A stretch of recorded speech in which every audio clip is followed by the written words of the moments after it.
Muy buenas noches, señoras, caballeros, bienvenidos al Gato al Agua. Aquí tenemos dicho, y hace tiempo, y creo que fuimos los primeros, que lo que singulariza la actual situación española no es que haya políticos corruptos, porque eso pasa en todas partes y en todos los países y en todos los tiempos. No, lo que hace tan singular la situación española actual es que una banda delincuencial se ha apoderado primero de un partido, después de un gobierno y ahora de un Estado. No es que haya políticos que se han corrompido, es que hay gente que ha llegado a la política para delinquir. Y después de lo que ha pasado hoy, la guinda de lo que ha venido pasando en estos días, me parece que la cosa no puede estar más clara. Que la Guardia Civil registre nada menos que la sede de las participaciones industriales del Estado, es decir, el sector público económico, es absolutamente terminal. Ha registrado más cosas. Por ejemplo, la empresa de uranios, cuyo presidente, ve usted por dónde, es el ex tesorero del Partido Socialista. Pero hay más. Lo que ha salido a la luz es un tejido empresarial ficticio, hasta 850 sociedades, la mayor parte de ellas sociedades pantallas, creadas para traficar con influencia pública y, por tanto, con dinero público. En el centro de ese triángulo, nombres como Santos Cerdán, Los Sumelzo, Forestalia, Isamper, etcétera, y las conexiones, llamémosle autonómicas, de esta trama. Y dentro de ese mogollón, un señor concreto, mano derecha de María Jesús Montero, aunque ahora diga, como Pedro Sánchez dijo, ¿verdad?, de Ábalos, que es que no le conocía. Ese señor, Fernández, llevó la SEPI. Cuando salió de la SEPI, estuve no sé cuántos meses, 15, sin tener un relevo porque nadie quería poner a otro, hasta que quedara absuelto por el caso Aznarcollar, como efectivamente quedó absuelto, y está vinculado con todo el conjunto. Es más, ocupa una posición central en todo el conjunto. Estamos hablando de gente de la mayor relevancia dentro del aparato de poder socialista, implicada de hoz y coz en una cadena de delitos estructural. Es una estructura creada para delinquir con el dinero público, con el dinero que usted paga. Con ese dinero, por cierto, que no dejan de sacarnos y sacarnos y sacarnos, y cada vez más. Hoy ha habido también novedades con otro informe de la UCO sobre la cuestión de los hidrocarburos, de los petróleos. Aparecen más ministerios implicados. Aparece que la trama de los hidrocarburos compró a Ábalos, presuntamente, con 1 millón de euros. 1 millón de euros que le iban a permitir el acceso a licencias de los ministerios de las señoras Rivera y Maroto. Todo eso al mismo tiempo. La pregunta tópica es, ¿qué más tiene que pasar para que dimita? No, eso sería una pregunta de la otra situación. La pregunta relativa a una situación política convencional en la que hay políticos que se corrompen. Aquí es diferente, insisto. No van a dimitir, de ninguna manera. Porque significa, si dimitiera alguien, significaría que se acercarían a 3 pasos de la cárcel. Así que tenemos un problema morrocotudo, un problema político institucional de primera magnitud. Y aquí yo querría, pecando de ingenuo, ya lo sé, subrayar la responsabilidad directa de todos los que están apoyando a este gobierno. No solo los bildetarras, no solo los separatistas catalanes, no solo el PNV, también esos medios de comunicación que, ya sea por ceguera ideológica, ya sea por interés económico directo, están permitiendo que el gobierno más corrupto de nuestra historia, y no me bajo un adarme de la fórmula, ¿verdad?, siga en el poder. A esos en particular no volváis a llamaros periodistas, porque sois otra cosa. 21:49, 20:49 en las Islas Canarias. Si ve usted un coche celular con las luces encendidas y no es una baliza, que estaba también Leira ahí metida, por cierto, bueno, mire dentro, porque seguro que conoce al que hayan detenido. A la cosa hoy ha sido impresionante. Estábamos, Julio Eriza y un servidor, volviendo de Alicante, en el coche no hemos parado. Entre llamadas, recibíamos llamadas, hacíamos llamadas, oíamos más información, nos saltaba otra. La mañana ha sido, desde el punto de vista periodístico, trepidante, desde el punto de vista de la moral nacional, absolutamente desolador. No puede haber más mierda alrededor. En fin, titulares. Bueno, la SEPI en el centro de la trama corrupta del PSOE. Esto significa el Estado en el centro de la trama corrupta del PSOE, porque la SEPI, insisto, es la empresa del Estado que centraliza, que controla el sector público. Mejor dicho, las participaciones del sector público en el mundo industrial y económico. Es alucinante. Bueno, contaremos. En tono de estrambote también contaremos que mire usted por dónde el asunto de las balizas famosas también eran cosa de Leire.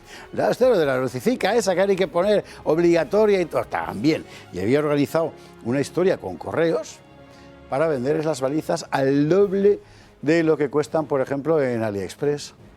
Es impresionante. Bueno, lo más gordo dentro de todo este asunto es la constatación de que aparece un despacho en la calle Diego de León 36, en Madrid, donde Santos Cerdán, Leire y compañía convocaban a gente del IBEX para sacarles dinero. Les sacaban dinero con el argumento de que se trataba de neutralizar una amenaza para la seguridad nacional. O sea, hay que tener la jeta de cemento. Pero así funcionaban. Fuera de este asunto vamos a contar algo que yo sé que mucha gente no quiere que se cuente, por no crear alarma, pero diga, si la situación es alarmante, habrá que contarlo. Hay informes policiales reiterados acerca, porque hay detenciones, acerca de la actividad de grupos yihadistas en España. Grupos yihadistas que además habían planeado atentar contra una iglesia española importante. Y me parece que no ganamos nada ocultándolo. Es que la gente no va a ir a misa. La gente no va a ir a misa igual. Y los que vayan, pues van a seguir yendo. Pero esto hay que contarlo porque nos importa a todos saber todo lo que estamos metiendo aquí dentro. Bueno, lo veremos. Sigue por otra parte el escándalo Barragán en el Partido Socialista Obsceno Español, más y más casos, y la izquierda española callada. Es impresionante. O sea, por el beso de Rubiales montaron la que usted recuerda. Y aquí están todos calladitos, bueno, en fin, son cosas que pasan, no tienen vergüenza. Veremos este asunto. Y luego, mire, una cosa que todos nos hemos preguntado alguna vez, vamos a ver, ¿cómo es posible que desde un año y pico después de la riada de Valencia no se haya hecho nada? Es decir, si hoy volviera a ocurrir lo que ocurrió entonces, la catástrofe sería igual o mayor, porque no se ha tomado ni una sola decisión práctica para evitarlo. Bueno, hay quien sí, y hay una ILP, o sea, una iniciativa legislativa popular, para que haya de una puñetera vez en España una ley de aguas. ¿Alguien tenía que hacerlo? Pues lo tenemos y hoy vamos a traerlo aquí al Gato al Agua para que nos cuente, uno, qué es lo que se propone y dos, cómo podemos apoyarlo cualquier ciudadano común.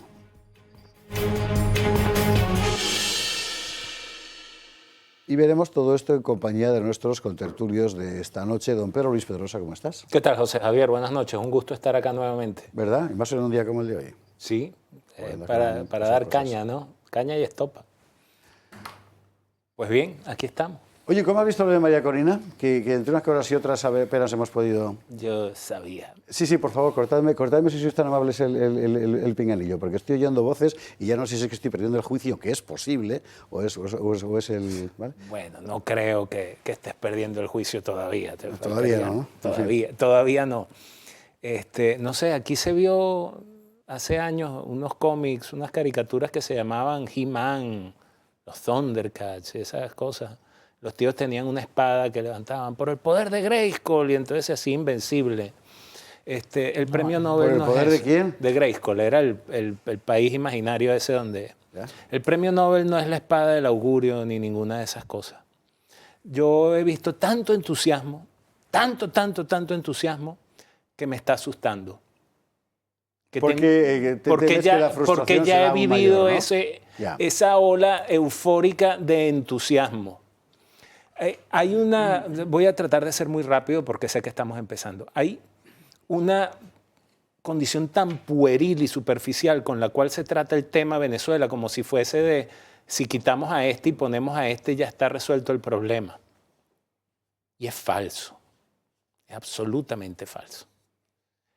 Yo no sé, yo le deseo lo mejor a la señora Machado, siempre y cuando lo mejor sea que la tiranía venezolana sea depuesta de la forma más aplastante. Pero eso significa... Si no es así... Vamos a ver, aquí la pregunta es, ¿hay una estructura política capaz de al día siguiente suplantar al 100% la red clientelar que el chavismo ha creado en estos años? Pues esta es la cuestión. No la hay, claro. No la hay. El más optimista, un muy probo y muy creyente venezolano que reside aquí en Madrid, que se llama Ángel García Banch, dice que se necesitan 1000 personas. 1000 personas que estén listas, o sea, que llegues, te instales, ministros, directores, gerentes y que empiecen a ejecutar. Eso no existe, no están. No se ha convocado nada, están más perdidos que Adán el día de las madres, porque todo lo malo lo utilizan en el discurso. Ayer, por cierto, tuvo un fragmento del discurso de la rueda de prensa de María Corina fue brillante cuando le preguntaron por una intervención militar, por una invasión, y ella dijo que Venezuela ya está invadida. Sí, está invadida por Hezbollah, por Hamas, por el ELN, por la FARC, por los turcos que están explotando oro en el arco minero del Orinoco, por cuanta plaga existe. Y eso lo van a suplantar con una democracia liberal a la usanza. Me van a perdonar el taco empezando la noche, pero no me jodan. Señores, veremos lo que pasa. Aquí la gran cuestión es esta, ¿eh? Vamos a ver, yo creo que lo de María Corina Machado me parece que es muy merecido. De esta mujer que no tenía por qué haberlo hecho, se ha comportado como una heroína y no tenía por qué haberlo hecho. La verdad es que estaba en una situación, ella ha escogido ese camino, me parece que el premio es merecidísimo. La atmósfera de jolgorio, vamos a llamarle liberal si usted quiere, ¿verdad?, creado en torno a ella, me parece que es muy optimista, pero también puedo entender que desde el punto de vista de no desanimar a la afición es necesario, ¿no? Pero la clave es lo de la estructura, es decir, tú no puedes... ¿Cuántos años llevamos de chavismo real? Es decir, 27. Y desde la toma del Estado, 24, 25, así, no, desde que lo ganó en el 98... En diciembre del 98 y asumió en enero del 99. Y son tú tienes 26 ahí años. Un aparato clientelar de partido que se ha superpuesto por entero al Estado. Y ahora hay que vaciarlo. Hemos visto cosas cuando se cayó el muro de Berlín más asombrosas, ¿eh? Es decir, que aquella vieja estructura súbitamente se convertía en otra cosa, viendo, silbando y tal. Puede ser. Pero es verdad que lo que hace falta es que haya algo capaz de sustituirlo, ¿no? Y es una atmósfera de guerra civil, porque el chavismo es un régimen creado para la guerra civil, es un ejército creado para la guerra civil, que es complicado. O sea, toda esta gente que sale con los Kalashnikov y no sé cuántos, no están pensando en enfrentarse a los marines, están pensando en enfrentarse al vecino. Tal cual. Claro. En fin, es verdad que es complicado. Yo soy más optimista, no obstante, que Pedro Luis Pedrosa. Buenas noches, Pedro. Don Antonio Alonso Timo, ¿cómo estás? Muy buenas noches. Pues bien, estamos bien. He estado pensando en ti un montón hoy, pero no por el Atleti, sino porque el señor Fernández, el de la SEPI, o sea, fue el interventor general de la Junta de Andalucía. Que no es cualquier cargo. No, es que es el cargo decisivo. Totalmente. Ese es el que tiene que controlar cualquier salida de fondos públicos de una administración pública. La pureza administrativa y económica es la intervención depende de un señor así. Sí. Bueno, el fiscal general del Estado, que era el garante de la legalidad, hacía lo que hacía, y este, que era interventor general de la administración andaluza, de la Junta de Andalucía, pues hacía lo que hacía. Venía escuchando en la radio que hoy ha sido un día para los periodistas, ha sido... Leire Díez se tiene que haber divertido mucho, que es una periodista de investigación. Lo que pasa es que tiene un pequeño problemilla, que está detenida. Sí. Pero si no, se hubiese divertido muchísimo. Porque, claro, todo lo que ha pasado hoy, y venía escuchando que desde el año 2019 este señor, que fue presidente de la SEPI, la Sociedad Estatal de Participaciones Industriales, que era la antigua INI, ha tenido un incremento patrimonial desde el 2019 exponencial, brutal. Ahí están... Han estado enumerando todas las propiedades que tiene, 2 casas en Puerta de Hierro, 2 casas en Marbella, en urbanizaciones de lujo donde vive Sergio Ramos, ahí en Sevilla, no sé cuántos. O sea que ese es el progresismo. El progresismo del sanchismo es que los amigos progresan adecuadamente. Yo, evidentemente, desde el principio sabíamos lo que era Sánchez, y aquí lo hemos venido contando desde el minuto 1. Pero claro, que una persona tenga tanto desahogo, o sea, me parece increíble. En las entrevistas que dio la semana pasada diciendo que no conocía al señor Ábalos, que es que en su faceta privada, claro, que la respuesta estaba a la altura de la periodista que le estaba haciendo la entrevista. Claro, la periodista en ese momento, lo que yo no sé es cómo le... ¿Y qué importa que usted no conociese las andanzas privadas del señor Ábalos? Y eso no es lo que está en cuestión, si lo que se está juzgando es al señor Ábalos por sus competencias y por sus actuaciones cuando era ministro. Cuando era ministro, el tema de mascarillas no es ninguna cuestión privada. Las andanzas que tenía con las mujeres que ejercen la profesión del amor tampoco es una cuestión privada desde el momento en el que las paga con dinero público. O sea que yo creo que había que hacer ciertas preguntas al presidente del gobierno, diciendo, pero ¿cómo obtiene usted tanto desahogo? Las situaciones, esto no lo habíamos visto nunca, sobre todo tan chusco, tan sistémico y que aquí todo el mundo ha trincado y lo que, como decías tú en el editorial y llevamos comentando aquí hace tiempo, estos señores ya vinieron a hacer esto desde el minuto uno. Primero se apoderaron, el objetivo era apoderarse del Partido Socialista, luego se han apoderado del gobierno y se han apoderado las instituciones del Estado. Y su proyecto político es atacar a la judicatura para ser impunes. Si es que ese es su proyecto político desde el minuto uno. Lo que pasa es que yo creo que no lo van a conseguir, porque al final creo que el Estado va a prevalecer y va a ganarles, pero son peligrosísimos. Todo el juego este de las mordidas y tal empieza en 2018, es decir, según han llegado al poder. Luego llega la pandemia y que encima les pone en bandeja una posibilidad de impunidad. Pero antes de que llegan al poder en el 2018, las andanzas de Cerdán en Navarra, o sea, es que estaba todo, la banda del Peuyó ya estaba en funcionamiento antes. Y atentos a una cosa que va emergiendo poco a poco y que aquí en su momento señalamos, que son las conexiones entre toda esta trama y los partidos separatistas que apoyaron a Sánchez para llegar al poder después de haber perdido las elecciones también. Porque se está empezando a ver ya el olor del negocio. Es decir, no fue solo un precio político el que cobraron. Lo último es lo de Ortúzar, ¿no? Lo de Ortúzar en Telefónica, ya verás que pronto se le pasa el independentismo a Ortúzar en Telefónica como al otro en Repsol. O sea, en fin, Antonio Alonso Timón, bienvenido, buenas noches. Don Óscar Rivas, ¿cómo estás? Encantado de estar aquí como siempre, José Javier. Y yo entiendo que nos dediquemos mucho a hablar de los chorizos, de los trincones que están ahí arriba, porque nos están saqueando los bolsillos desde hace, como bien dice Antonio, unos cuantos años ya, pero a veces nos olvidamos de los de abajo.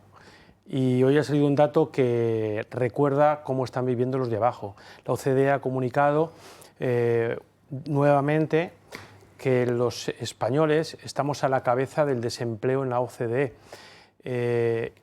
Y en el caso de nuestros jóvenes supera el 25%. En el caso de los que no son tan jóvenes, el 10%. Solo nos sigue Finlandia, el resto está en un dígito, nosotros en dos, ¿no? Pero hay un dato que a mí me parece bastante preocupante, cuando no alarmante, y es que los mayores de 52 años ocupan el 70% de esos desempleados, ¿no? El 70% de desempleados son mayores de 52 años. Es decir, ¿cómo es posible? ¿Cuánto hace 4 años no superaba el 50%? Dice la OCDE que es porque no quieren trabajar y porque las políticas socialistas pues, desestimulan el trabajo. Pero con 485 euros no se puede vivir. Yo creo que nadie vive. Vives con 400 y pico euros y con trabajo en B. Es decir, aquellos que ahora mismo están promoviendo el dinero digital son los mismos que están promoviendo el dinero en B. Así que nada, hay que acordarse también de esta gente. En este programa lo hacemos mucho, pero una vez más decir, sí, están trincando arriba, pero estas son las consecuencias que nos están dejando abajo. Ese es el progresismo selectivo. O sea, sí, el poder selecciona a quien tiene que progresar. Y lo que tú decías, Antonio, me parece interesante porque yo el otro día cuando me sacó Coldo a relucir la mordida de 1 millón de euros que se había llevado Begoña, yo hice cálculos, vamos a ver, miré en internet cuál era el salario medio del trabajador, digo, a ver, ¿cuántos años tendría que trabajar un trabajador medio, que cobra el salario medio, para llevarse ese 1 millón de euros que se ha trincado, según dicen, Begoña, en una mordida? 40 años. Pero si pensamos en el expresidente del SEPI, de la SEPI, son 5 millones de euros. 5 millones de euros. Un trabajador medio estaría 200 años trabajando. 200 años trabajando. Y usted pensará, pues si no llevo, yo llevo ya casi tantos como esos, ¿no? Pues no. Lo parece, pero no. Óscar, bienvenido, buenas noches. Don Adolfo Albistur, ¿cómo estás? Pues muy bien. Vamos a quitarnos merengue de encima con eso, venga. Vamos a quitarnos merengue, ahora viene ya sabes que vienen los roscones y todas estas cosas, que no hay que dejar de tomarlos, no hay que dejar de tomarlos. Lo que sí tenemos que saber, si nos lo tomamos como tenemos la glucosa, no hay que dejar de tomarlo. Fíjate que normalmente siempre hablo del problema y del peligro que tiene tener la glucosa alta, ¿no? Hemos hablado del riñón, hemos hablado del corazón, hemos hablado de la vista. Pues fíjate, la glucosa baja también tiene un problema, sobre todo a nivel cerebral. Es decir, nuestras neuronas, nuestras células del cerebro necesitan la glucosa como anillo al dedo, ¿no? Necesitan mucha glucosa. Cuando nosotros baja la glucosa, el primero que se afecta es las neuronas del cerebro. Entonces empezamos a ver borroso, podemos llegar a tener convulsiones, podemos tener incluso un problema cerebral ya de por sí, ya para siempre, ¿no? Así que sabed también que esas bajadas de glucosa también son problemáticas. Por eso, si nosotros tenemos el glucómetro, tanto si sube como si baja, lo vamos a poder controlar. Es decir, hay veces que una persona, porque es diabética y ya se está poniendo insulina, pues ese día hace más ejercicio o come menos o cualquier cosa. Entonces hay que saber si esa glucosa le está bajando, porque también es peligrosa. O sea, el tema está que ni para arriba ni para abajo tenemos que estar en el rango, que es entre 80 y 120 miligramos de decilitro. Si estamos ahí, no hay problema. Si no estamos ahí, ojo. ¿Cómo lo podemos controlar? Pues teniendo el glucómetro. Lo colocamos, tenemos nuestra aplicación en el móvil, le damos a un botoncito, vemos cómo estamos, que estoy en 90, pues estoy perfecto, que estoy en 95, estoy muy bien, que estoy en 130, ay, estoy un poquito alto, voy a tener que ver cómo bajo, si me doy un paseíto, o ya a partir de ahí, si esto ocurre con más veces, pues tiene que verme el médico y decirme exactamente qué es lo que tengo que hacer. Así que por favor, tengamos el glucómetro. Ahora vienen unas fiestas, creo que es maravilloso que cualquiera de los Reyes Magos o Papá Noel a muchas personas nos traigan el glucómetro para que tengamos esa salud de la glucosa bien controlada. ¿Y esta semana en Pues Historia mira, de pues Médicos? esta semana tenemos al jefe de servicio de anestesiología, lo he dicho bien, de la Fundación Jiménez Díaz, el doctor Luis Muñoz, nos va a hablar del tema de la anestesia, pero también nos va a hablar porque él es el que coordina todos los quirófanos. Entonces es muy interesante ver cómo se coordinan los quirófanos en un gran hospital como es la Fundación Jiménez Díaz. Sí, Así que porque no debe ser nada fácil. No es fácil, no. Así que sábado 9:30 de la noche y luego el domingo pues a la 1 de la tarde.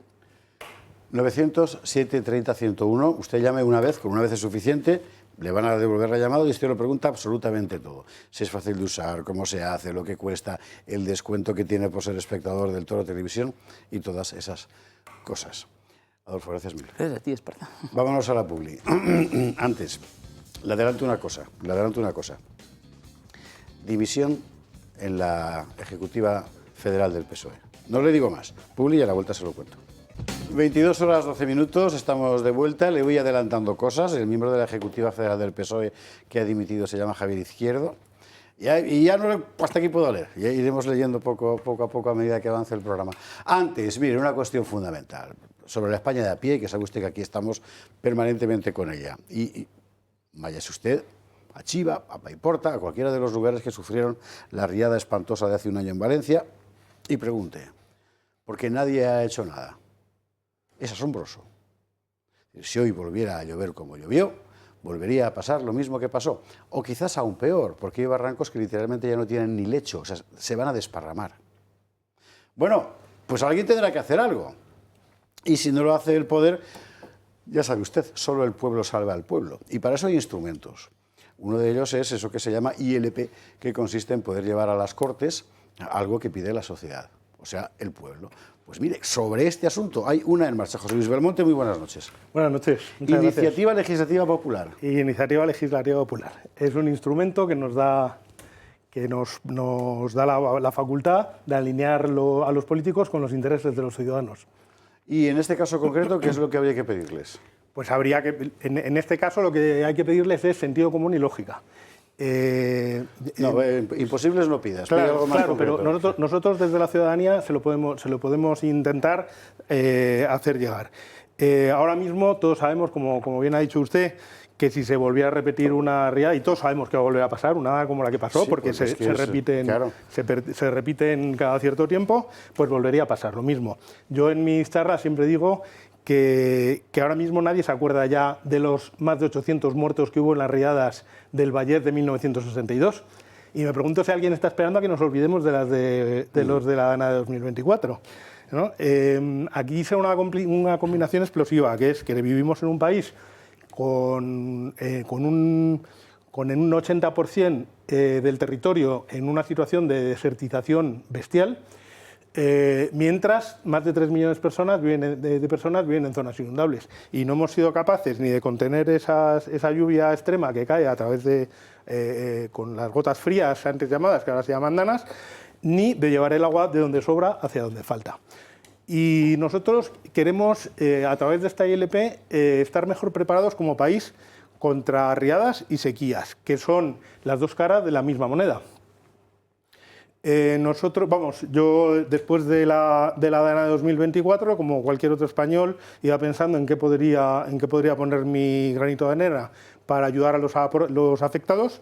Igual que otros se cogieron la escoba y se fueron allá a quitar lodo, pues a mí se me ocurrió, entre otras cosas, la posibilidad de instrumentar una iniciativa legislativa popular. Me puse en contacto con el Colegio de Abogados, con el Colegio de Ingenieros de Caminos, que son los que tienen, entre otros muchos colegios, son uno de los que tienen competencias en materia de infraestructuras hídricas, y les pregunté, oye, yo en ese momento intuía que todas las obras que hay que hacer para estar mejor preparados contra riadas y sequías, porque a mí me preocupan igualmente las dos cosas. Ciertamente. Ahora mismo ha sido muy mediático la riada, pero la sequía es un problemón también en España.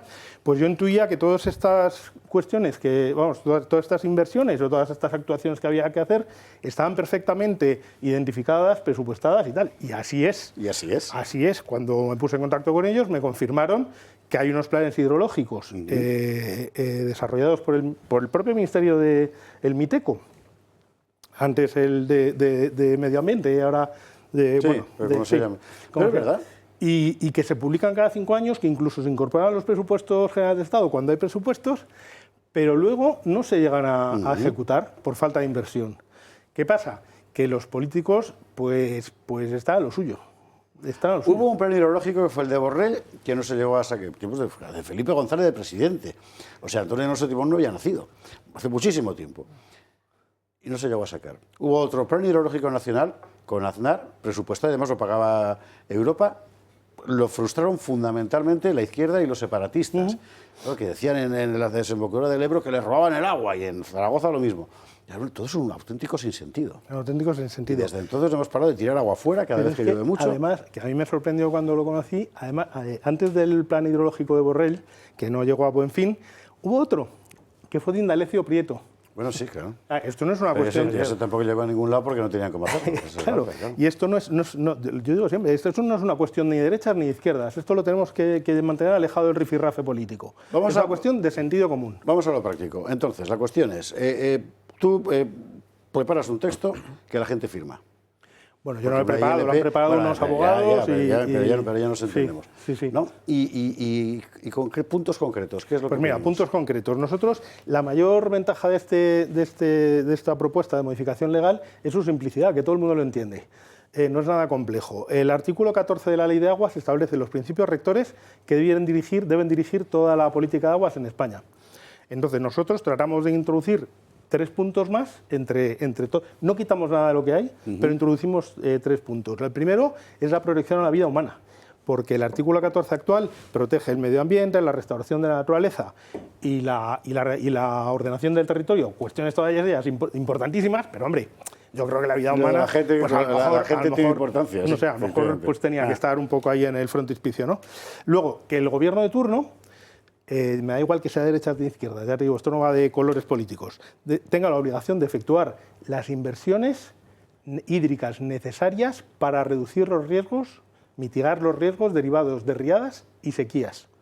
Y cuando hablamos de las inversiones, no tienen por qué ser todo obras porque enseguida la gente que tiene más digamos, una sensibilidad medioambiental más elevada, pues imagina pedazos de hormigón grandísimos Y que también hay que hacer presas, pero lo primero que hay que hacer, bueno, lo primero, no, yo no soy técnico, no sé lo que es lo primero que hay que hacer. Eso sí que es de sentido común, son canalizaciones, pues lo primero que hay que hacer. Las canalizaciones que transportan el agua pierden de media un 13% en España, y en zonas con estrés hídrico severo un 25%. Lo primero que habrá que hacer es el mantenimiento de esas canalizaciones. Luego hay que hacer reforestaciones, hay que hacer zonas ajardinadas inundables para que el agua cuando hay una inundación se vaya para allá y no a zonas urbanas. Hay que desviar flujos de agua que llegan a la autopista y se encauzan y se aceleran, a la autopista, a la vía del tren. Pues eso hay que desviarlas. Este es el segundo punto de los tres que queréis introducir. Es el segundo. Y el tercero es que los responsables de la Administración con responsabilidad y competencias en temas de gestión hídrica pues tengan que tener una cualificación técnica adecuada para llevar a cabo su trabajo, que es como de perogrullo, pero es que no está pasando. Entonces, pues son esas tres cosas tan sencillas. Entonces, ¿qué nos está pasando?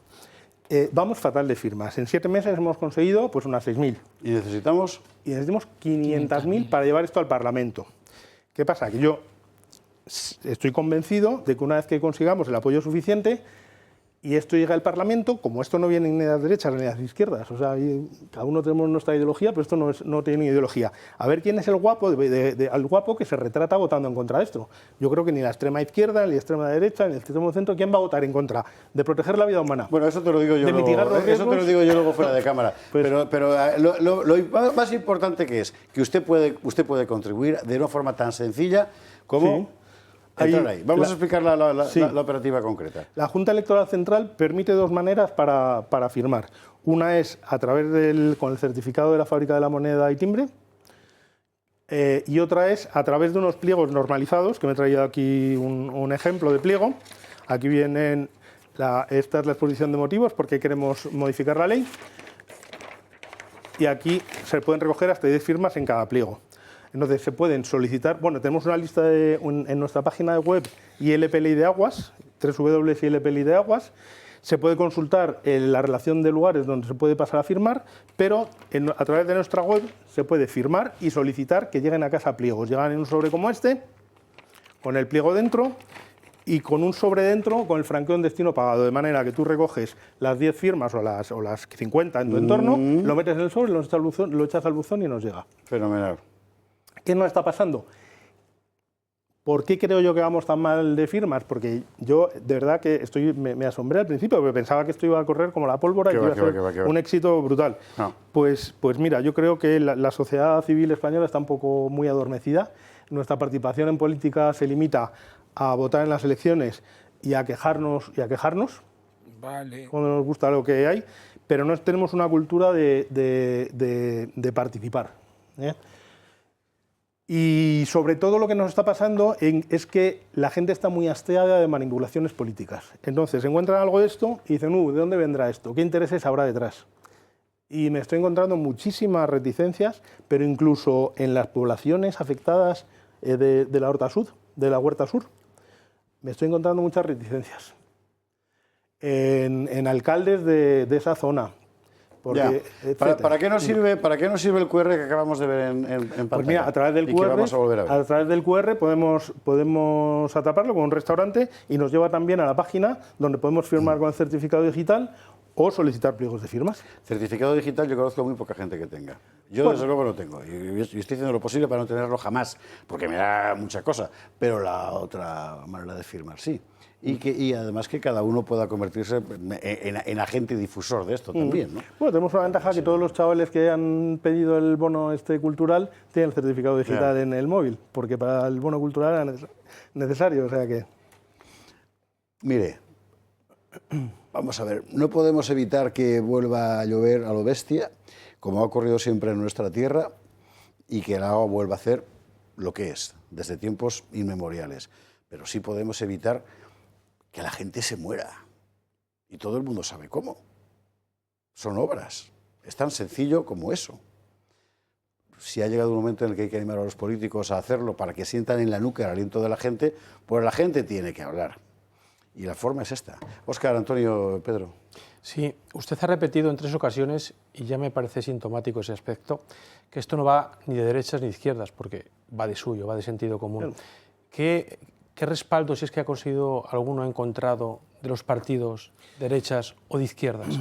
Porque yo estoy completamente de acuerdo con usted que la sociedad civil, que no existe en España, porque ha sido siempre dependiente de los partidos políticos, y en cuanto haya alguna asociación que surja ahí, van los partidos y la agarran, es decir, no está por colaborar, pero los partidos políticos deben estar interesados en esta iniciativa, ¿no? Nosotros nada más sacar la iniciativa legislativa, mandamos una notificación a todos los grupos políticos y no nos contestó nadie. Al final lo que yo he testado es que los políticos no les interesa que haya una ley que les obligue, que les diga dónde tienen que invertir el dinero, porque prefieren tener las manos libres. Y así de triste es el asunto. Entonces, mediante esto tratamos de alinear a los políticos con los intereses de los ciudadanos y de los contribuyentes, porque al final se trata ni más ni menos de conseguir que nuestro dinero, de nuestros impuestos, vaya ahí donde de verdad importa, ¿no? O donde de verdad nos importa, que es luchar, entre otras muchas cosas, la justicia, etcétera, pues luchar contra riadas y sequías. ¿Y los medios de comunicación, una pregunta muy corta, de alguna manera le dan cobertura? Los servicios, los medios de comunicación. Medios de comunicación, pues menos de la que me gustaría. Nos han entrevistado en la SER, en la COPE, en Onda Cero, pero bueno, siempre en la desconexión territorial, etcétera. No hemos sido capaces como una cosa local, hay que entender que esto no es un problema, esto es un problema nacional. O sea, el agua cae en todas partes. Eso de que el Ebro pasa por Cataluña y nace en tierras extrañas es la típica gilipollez hispanoautonómica, es decir, es que son nuestros ríos, es nuestra agua y es nuestra tierra. En fin, es que es una cosa terrorífica. Y la prensa, no te permito de momento, porque sí que me interesa subrayar que los medios de comunicación en esto son fundamentalmente responsables. Exacto. O sea, tienes un problema como este y la reacción inmediata del periodista tipo es un problema local valenciano. ¿Qué leches? O sea, es absolutamente indignante. Es que con el plan hidrológico de Aznar, que yo lo viví en aquel momento dentro de la administración, era lo mismo. Es decir, es que en Zaragoza dicen que, cago en la leche. Al final, ¿qué pasó? ¿Cuántas veces se ha desbordado el Ebro, precisamente en Zaragoza y provincia, causando daño sin cuento, porque aquella gente se empeñó en que no nos toquen el río que es nuestro? Es que es una mentalidad que hay que cambiar completamente. Y ahora ya, si te permito, me quería desahogar, chico. En aquel momento el presidente de Aragón, que era Marsalí, ¿os acordáis de Marsalí? Sí, que hablaba de blindar el Ebro. Marcelino Iglesias, claro. Marsalí, el Ebro blindado. Más conocido por Marcelino. Bueno, dime. No, lo del apoyo de los medios de comunicación, que me ha llevado a pensar en otras cuestiones que necesitamos. Necesitamos apoyo por parte de los medios de comunicación para que esto se difunda, porque no tenemos presupuesto para hacer una campaña publicitaria ni para la campaña en redes sociales, que haría falta. Pues somos un grupo de ciudadanos comprometidos, nada más.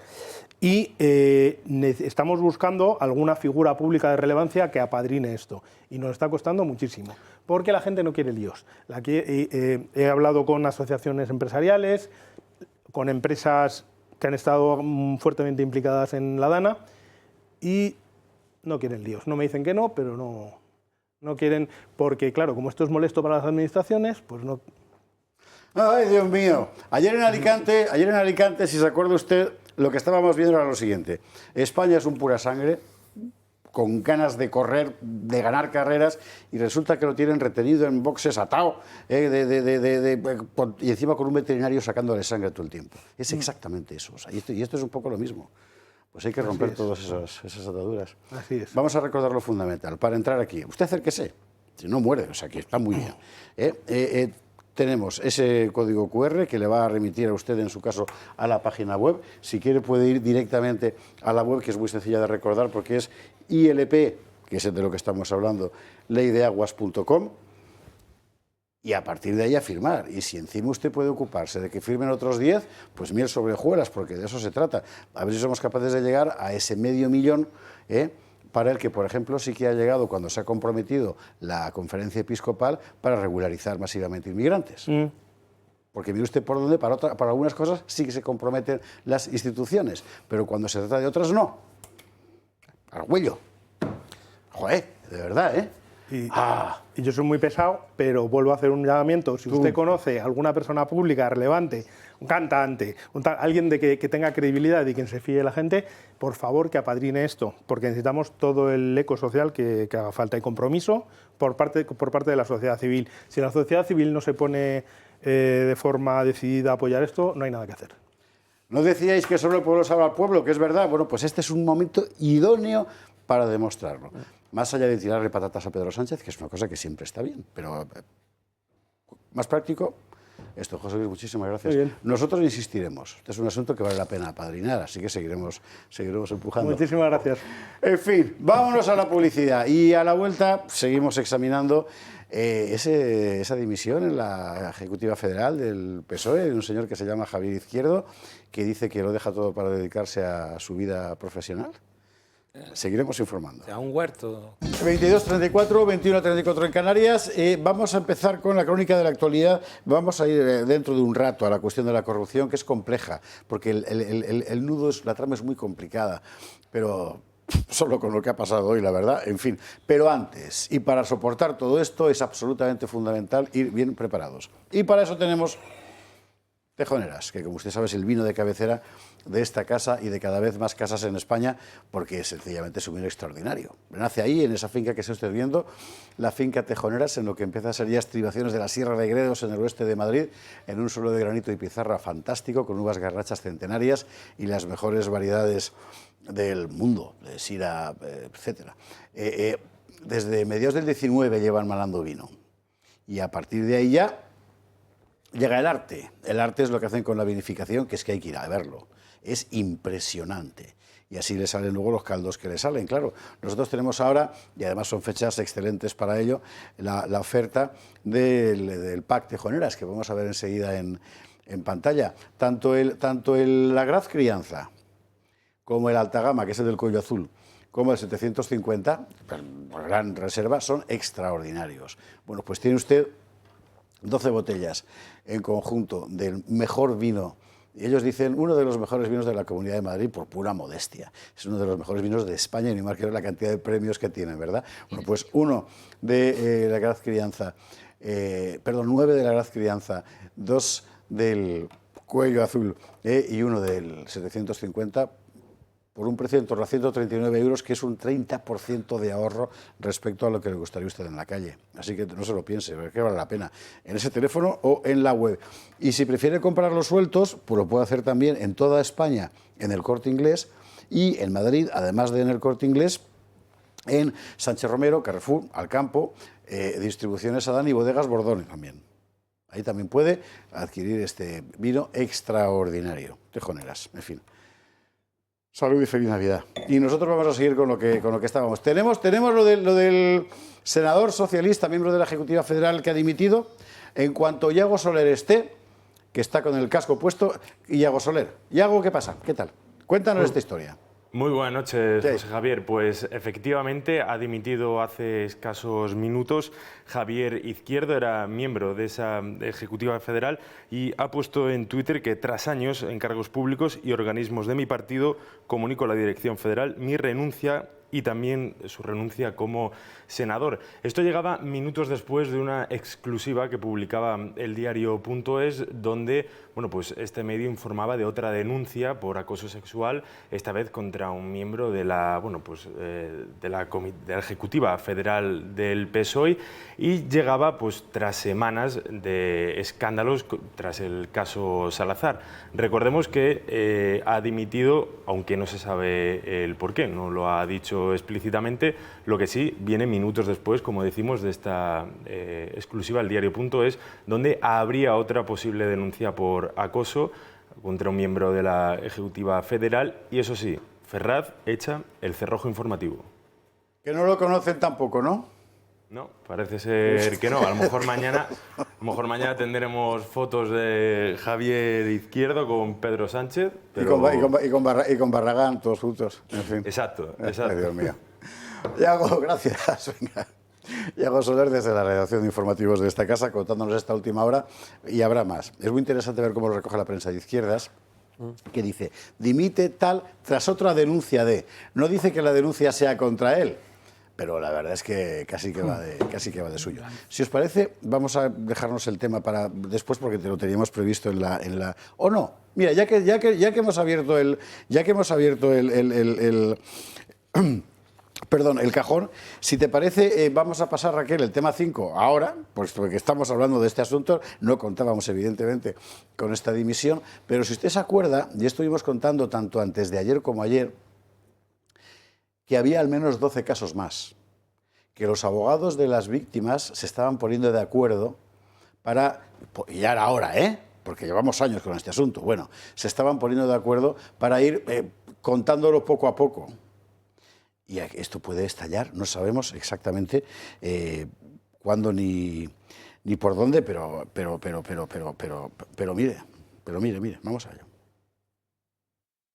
Los escándalos por acoso sexual dentro del PSOE no han hecho más que empezar. El caso Salazar ha animado a más mujeres a denunciar situaciones similares dentro de las filas socialistas, como las que ya conocemos de Antonio Navarro, el líder del PSOE en Torremolinos, o la de José Tomé, el presidente de la Diputación de Lugo. De hecho, la inacción de Ferraz a las denuncias por acoso sexual de Paco Salazar hacen que 10 mujeres de diferentes sitios de España estén dispuestas a señalar públicamente a sus acosadores.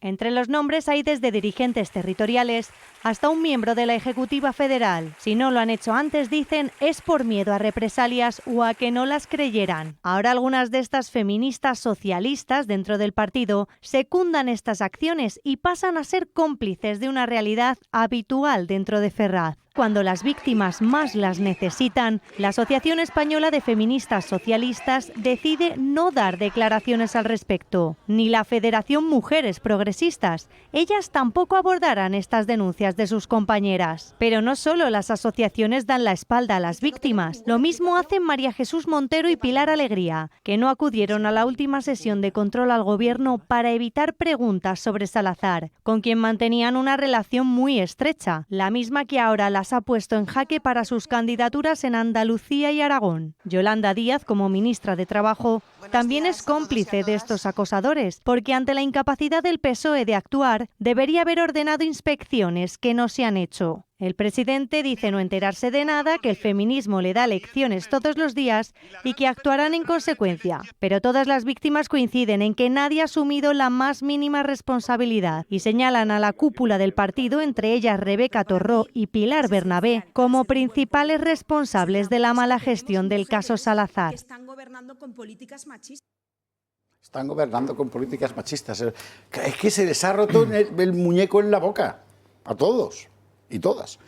En fin. Es que la farsa estaba ahí desde el minuto 1. Hay que decir que los dos pilares sobre los que se pretendía construir el sanchismo era la lucha contra la corrupción y el feminismo.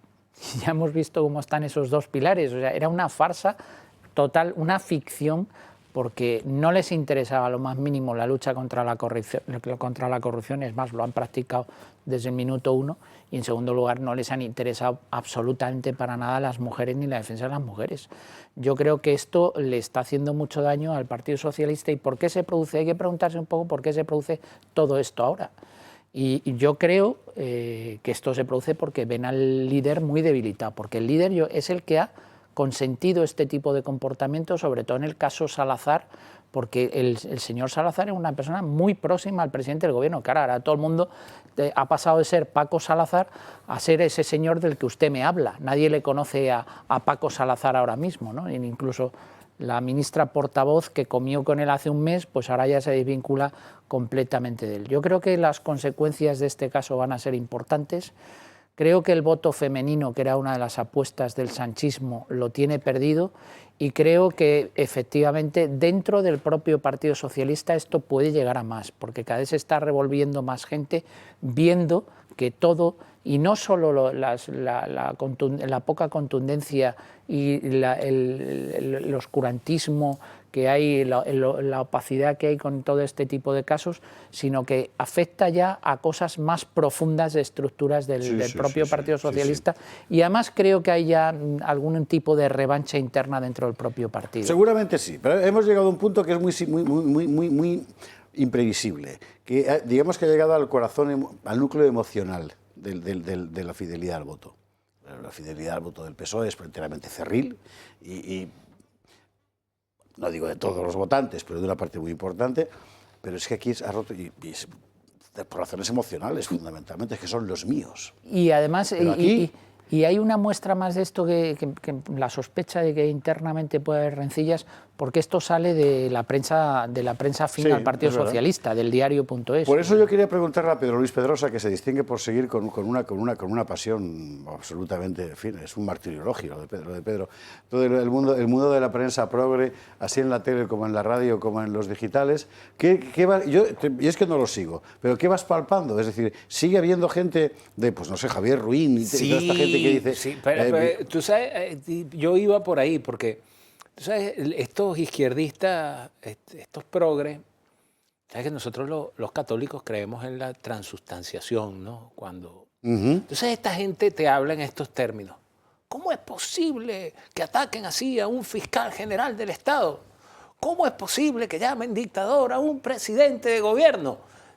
Claro, es que cuando te votaron no hubo transustanciación, mija, no se convirtió en una criatura divina. Es el mismo yerno del putero de toda la vida. ¿Y qué podían esperar si el tipo llegó a punta de prostíbulo? ¿A quién iba a colocar alrededor de él? A quienes pudiese satisfacer en sus más bajos instintos.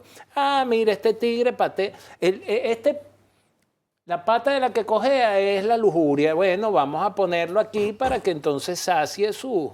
Pero siguen defendiéndolo, José Javier. O sea, yo te nombro, que tiene tiempo que no aparece, esta mañana, Esther Palomera, un tal César Berlín, el señor que se está bajando del burro, ya le hizo una pregunta difícil a Pedro Sánchez, Fernando Garea. Siguen aferrados. Bien, ¿y de los que no cobran? Quiero decir, la gente que aparece en redes comentando, que es difícil saber que si son bots o no, pero en fin. ¿Cómo palpas el ambiente? Pero no, sigue habiendo, no, incluso en redes. O sea, yo llegué a tener cuando estaba de moda Twitter, llegué a tener bastantes seguidores en Twitter porque yo iba al enfrentamiento, a la discusión, estando en Venezuela, ¿no?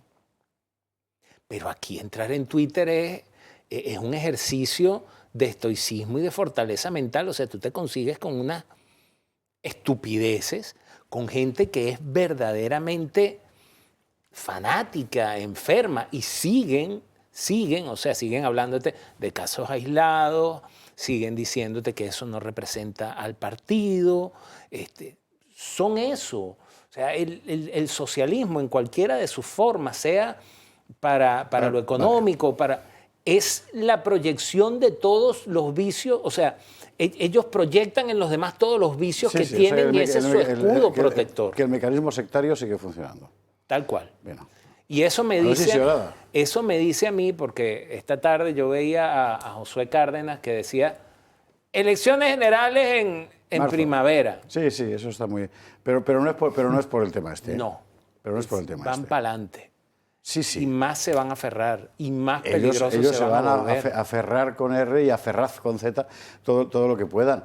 Pero el problema es que ahora, ya lo veremos luego con el tema de la corrupción, ahora a los socios empieza a resultarles mucho más costoso mantenerlo. Pero eso también eso también yo lo traía en... El tema es que aquí, cuando hablemos de la corrupción, el nuevo caso, lo de la CEPI y tal, sigue apuntando al PSOE. Pero cuando llegan y se sientan todos en la misma mesa, o sea, esto es un tema más de naturaleza humana.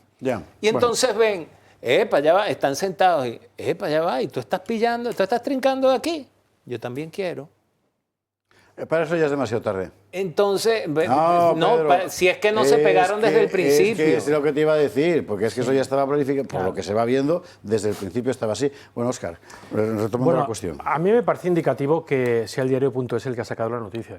Es uno de los diarios importantes del régimen, muy ensobrado, como diría aquel, y que ha apretado las filas en defensa del Sánchez absolutamente para todo, con lo cual a mí me parece indicativo. Esto no quiere decir que ellos estén apeando del poder por el que del poder nadie se quiere apear, sobre todo cuando vislumbraban pues un poder absoluto durante mucho tiempo, ¿no? Pero tú decías, Antonio, que puede ser la debilidad del liderazgo, lo que también perciben estas mujeres que hasta ahora no habían alzado la voz. Sí, y también que pueden estar muy hartas de escuchar a los hipócritas decir hipocresías, ¿no? A mí me gustaría levantar la lanza por todas estas mujeres que son la mayoría, es decir, que se levantan por la mañana, que madrugan, que se esfuerzan para llevar adelante la familia, también con el marido, que se esfuerzan por tener una posición social, por una posición profesional, es decir, que son la mayor parte de las mujeres. Y estas señoras que están aquí, por decirlo de alguna manera, esta Marichus, la Yolanda Díaz, la Belarra, la Montero, es decir, y además aprieto bien el determinante, no representan absolutamente a nadie. Es decir, no son esas mujeres que han librado esas batallas. Es decir, por mucho que lo cuenten, ahora es el momento, ahora sería el momento de mostrar que sus palabras se conectan con hechos, y no, todo lo contrario. Ellos lo que están diciendo, y nos lo están diciendo cada día, desde hace semanas, desde hace meses o desde hace años, es que lo primero mi paguita, mi nómina, y después, bueno, el feminismo pura retórica. Son unas hipócritas y lo están demostrando. Y yo creo que efectivamente esto va a hacer mucho daño al PSOE, porque ellos se habían nutrido de facto de los votos de las mujeres que se lo creyeron, y ya cada vez son menos las que lo pueden creer. Si antes el socialismo para muchos, no para nosotros, podía ser identificativo de feminismo, ahora precisamente si hay algo de lo que es identificativo, el socialismo es de antifeminismo, o mejor dicho, de antifeminidad. Sí, eso es verdad. Y está bien muy particularmente para un discurso, digamos, no contaminado por feminismo. Pero para la gente que en su mentalidad, por efecto de tantos decenios de condicionamiento psicológico, ya es irrecuperable una alternativa al feminismo, esto, yo me imagino a los aztecas cuando vieron que el Hueytaotlani no era Dios, ¿no? Y de repente se te ha caído el mundo, porque no tienen una alternativa. Sí. No tienen una alternativa, ¿eh? Yo creo que la van a buscar en el PP muchos, porque el PP está también alentando este discurso. No sé si está en plan Guardiola y eso. Sí, no, bueno, Guardiola y algo más. Es decir, a mí me molestó bastante, a propósito del libro que ha publicado Sotoibars, decir, donde dice todas las denuncias falsas que han provocado las mujeres, que salga la secretaria, la consejera de Igualdad de la Junta de Andalucía diciendo que este señor tendría que presentar el libro en privado. Primero, eso de presentar un libro en privado no existe. ¿Pero por qué? O sea, es decir, está promoviendo la censura y se ha subido al carro de ese falso feminismo, es decir, que es pura retórica de la izquierda. ¿Se va a bajar ahora ese carro el PP? Porque yo creo que no, porque yo creo que se lo ha creído. O si no se lo ha creído, por lo menos lo difunden muy bien. Bueno, ahí hay cálculos electorales, ¿no? Que es por lo que se movía el Partido Socialista y fundamentalmente el sanchismo. Ahora, lo que resulta bastante curioso es que todo el perfil, todo lo que rodea a Sánchez, ¿habrá alguna persona normal que rodea a Sánchez? Porque el perfil, sobre todo si estamos hablando de la banda del Peuyó, de Cerdán, de Koldo, de Ábalos y ahora Salazar, que era, todo el mundo dice que era el quinto del Peuyó, que por cierto estaba cobrando del Ayuntamiento de Dos Hermanas 2.000 euros al mes sin aparecer por allí para trabajar y cosas similares, lo que les caracteriza es un machismo exacerbado, o sea, son machos alfas, machirulos, tal y como los conciben los feministas o las feministas de nuevo cuño, que en los últimos años nos han estado dando lecciones. Pues todos estos responden al prototipo de machirulos que ellas decían, y todas han estado calladitas. Lo que pasa es que ahora yo creo sinceramente, y lo decías tú, y lo comentaba yo también al principio de mi intervención, el que haya salido del diario.es no es una cosa baladí. No es irrelevante porque yo creo que hay ahí vendetas internas y hay alguna cosa soterrada que ya iremos viendo, porque además la cosa va creciendo, ¿eh? No han podido controlarlo ya ni siquiera al máximo nivel, porque esto estaba controlado desde Moncloa. Igual que desde Moncloa se controló al fiscal general del Estado para que no dimitiese, igual que desde Moncloa se ha controlado a Gallardo, que eso es otra, el señor este que ejerce o que pretende ejercer la presidencia del gobierno, pues ya no ejerce de nada.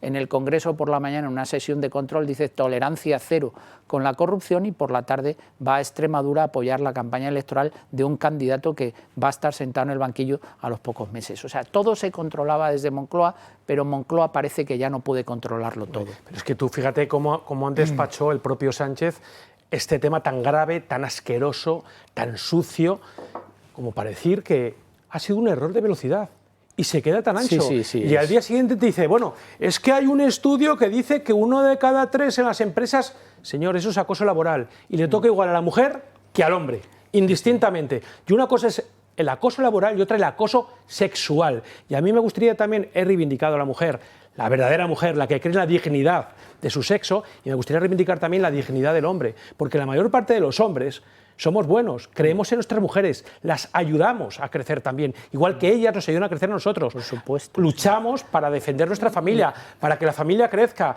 para que progrese. Es decir, lo que pasa es que a lo que se ve, y ahora uno lo entiende, no son los hombres que ellas han encontrado. Y las protegemos también en caso del trabajo.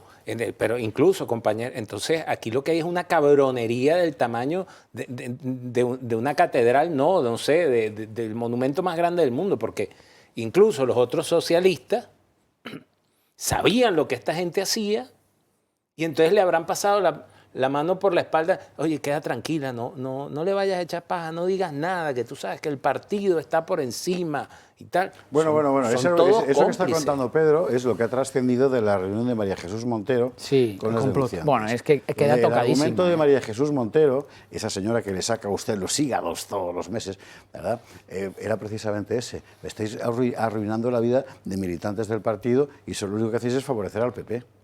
Y este era el percal, ¿eh? En fin. Esta es la que arruinó Andalucía y ahora está arruinando España. Antes de entrar en materia de corrupción, que sí, que vamos a hablar largo y tendido para tratar de desenredar la madeja. Fíjese usted que el otro día, ingenuos de nosotros, le encargamos a Miguel Gutiérrez, ¿se acuerda usted este viernes o el anterior? Un material diciendo que creo que tenemos ya claro el laberinto. Pues una semana más complicado todavía, en fin. Pero bueno, esto lo veremos después. Antes, otra cosa que nadie está contando y que hay que empezar a contar. Lo del yihadismo. O sea, vamos a ver. Está entrando en España más gente de la que podemos controlar. Dentro de esa gente que está entrando hay decenas de miles a los que deliberadamente no se controla y nos consta.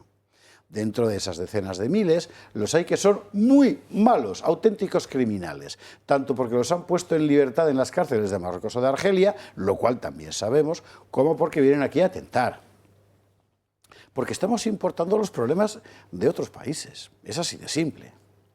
La policía lo ve, denuncia, encuentra, por ejemplo, planes para atentar contra la Sagrada Familia en Barcelona. Y la policía lo cuenta y el poder lo tapa. Para no alarmar a la población. ¿Para qué? ¿Para que la gente siga yendo a misa en la Sagrada Familia? No, para que la gente no piense que la inmigración ilegal es un problema. Pero nosotros vamos a contar. De hecho, lo va a contar Mónica Fuster, que lo hace con muchísima dulzura. Así. El director general de Policía ha revelado la existencia de un plan terrorista diseñado por yihadistas que iba a producirse en 2024 contra una iglesia católica. La operación fue posible gracias a la colaboración de Marruecos, cuyo papel fue decisivo. Según The Objective, Interior destacó que la inmigración irregular y su posible uso por grupos terroristas del Sahel es actualmente una gran preocupación en materia de seguridad. Fuentes antiterroristas del medio vinculan este complot con dos operaciones conjuntas hispano-marroquíes realizadas hace un año en Ceuta, Madrid, Ibiza y Marruecos. Según Rabat, la célula planeaba atentados en nombre de Daesh y ya estaba en fase de ejecución. El contexto político incluye la estrecha relación entre ambas orillas del estrecho tras el giro de Sánchez sobre el Sáhara Occidental. Han sido varios los gestos de tensión entre el presidente del gobierno y países como Argelia y Marruecos, que han influido en las políticas inmigratorias de España. En lo que va de 2025, el Ministerio del Interior ha detenido a 97 sujetos por terrorismo yihadista en España, de los cuales 26 actuaban en Barcelona. Cifras nunca antes vistas en los últimos años. Patrones como este demuestran que la vulnerabilidad de la Iglesia Católica y la cultura occidental es real y persistente. Este informe de los Mossos recoge el seguimiento que se hizo el año pasado de un incidente en la Sagrada Familia. Resulta que un individuo de origen magrebí andaba estudiando los puestos de vigilancia de la Sagrada Familia, sacando fotos a las furgonetas de antidisturbios. Esta es una de las muchas maniobras de prevención que se realizan a diario para controlar los posibles ataques terroristas. Actualmente, España se encuentra en nivel 4 de los 5 que forman la alerta antiterrorista y que miden la intención, la capacidad y la probabilidad de comisión de un posible atentado. Estos ataques demuestran que detrás de una crisis migratoria, si se descuida la seguridad, podría venir una de seguridad nacional. Y esta es la cuestión que no quieren abordar. Una precisión antes de dar la palabra a nuestros contertulios. Origen magrebí, lo hemos dicho, lo ha dicho Mónica, porque es la denominación oficial. Pero yo querría subrayar que a efectos de orden público es una definición perfectamente irrelevante. No es lo mismo que sea marroquí que sea argelino. No tiene nada que ver. Porque si tú estás trabajando, teóricamente, con la policía marroquí para frenar la entrada de elementos yihadistas y lo que tienes es un marroquí, te caben dos opciones.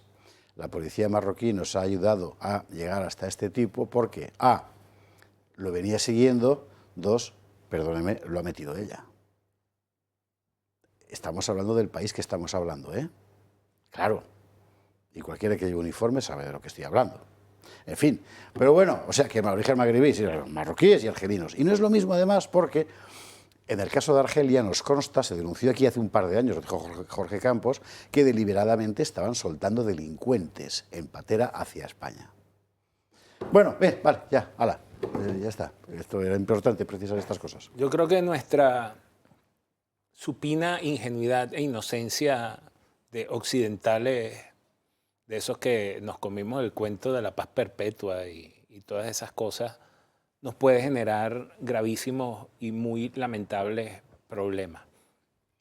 Yo iba a apuntar allí, cuando se hace inteligencia, se trabaja en dos sentidos. O sea, tú agarras y dices, yo, por ejemplo, la DEA organiza entregas de droga y las repite, y entonces pone un patrón hasta que de entregas y recepciones hasta que por fin tienen las evidencias suficientes y se identifica ya toda la cadena. Identifica toda la cadena y entonces claro. Ahí sí procede a... Sí. Pero es lo que tú estás diciendo sobre Marruecos.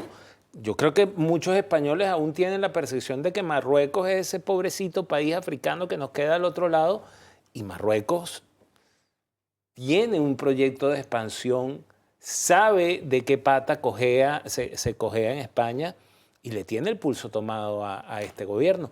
Fíjate, no sé si lo señalaba el reportaje, qué casualidad que hablan de esto o que aparece esto justo después de la cumbre que no fue cumbre, en la cual no sabemos qué sesiones el gobierno de España le dio a Marruecos. Exactamente. Pues eso. Y esto es muy relevante. Yo creo que nuestra posición geográfica es la que es, y eso implica pues que tenemos un problema con la inmigración, con las fronteras, con el control de fronteras, que además es un control de fronteras que no se está haciendo como se debería hacer, y ahí están las denuncias constantes de la Guardia Civil en determinados puestos fronterizos. Y tenemos el problema que, evidentemente, esta salida nos hemos buscado a un enemigo como Argelia, que, como se ha dicho aquí ya, desde que cambió nuestra posición con respecto al Sáhara Occidental, pues es la que es y nos manda lo peor de lo que tiene allí metido en su sociedad, y evidentemente una inmigración incontrolada al final siempre acaba siendo un problema de seguridad nacional. También hay que decir que desde el atentado del 2004, del 11 de marzo del 2004, los servicios de inteligencia de las fuerzas y cuerpos de seguridad en España han mejorado muchísimo, o sea, porque se han preocupado y se han dedicado más recursos a la lucha contra el yihadismo.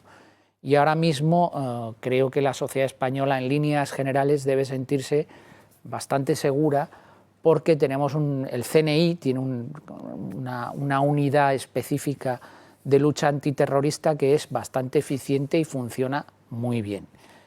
Y no solo con la colaboración de Marruecos, que, como decía en esa cumbre el primer ministro marroquí, si España se porta bien, Marruecos se porta bien, y si España se porta mal, Marruecos se porta mal, que la verdad es que para atreverse a decir eso en una cumbre, al inicio de una cumbre... Y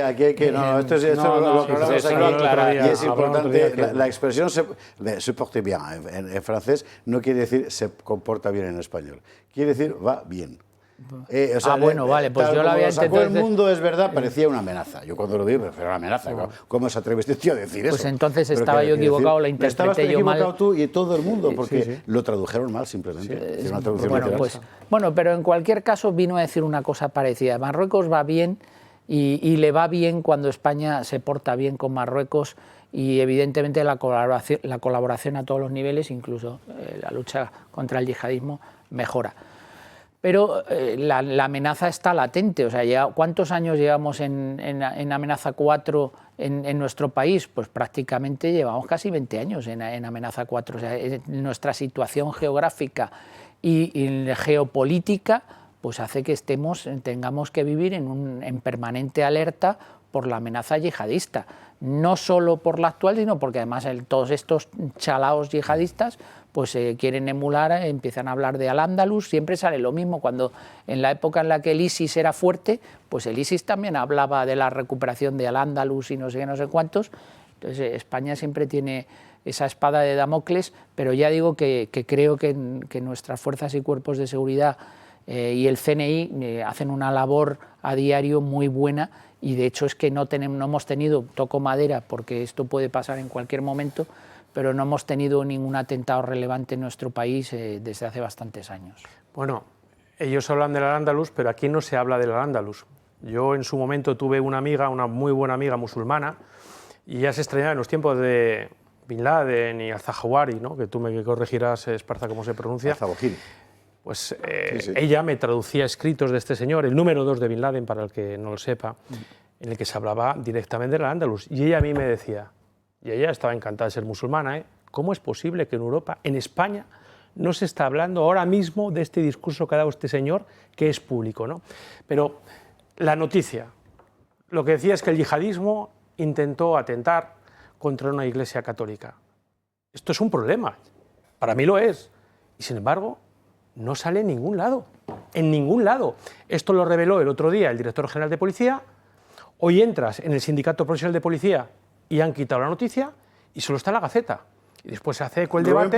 Rubén Pulido, que no deja escapar una, y al día siguiente, sí, en el debate, sale Rubén Pulido, se hace eco de esas declaraciones que hace Rubén Pulido, más bien una publicación en redes sociales, donde incluso dice que eso, pues que era la Sagrada Familia. Es decir, pero no está en ningún lado. Es decir, y aquí otra vez entramos en los medios de comunicación, y ya no solo en los de izquierdas, hay que entrar también en los que no son de izquierdas, o mejor dicho, que se consideran de derechas. Ellos son los que siguen la agenda globalista, y la agenda globalista de lo que trata es de que no se genere una alarma social en relación con el yihadismo, en relación con la inmigración. Pero efectivamente hay un problema de inmigración grave. Acaba de salir la información sobre los inmigrantes que entraron en 2024, 626.000. Es el tercer peor dato para aquellos que entendemos que se trata de una invasión de toda nuestra historia. El tercer dato, el primero fue en 2022 y el segundo en 2023. Es decir, esto se está llenando de inmigrantes y sí.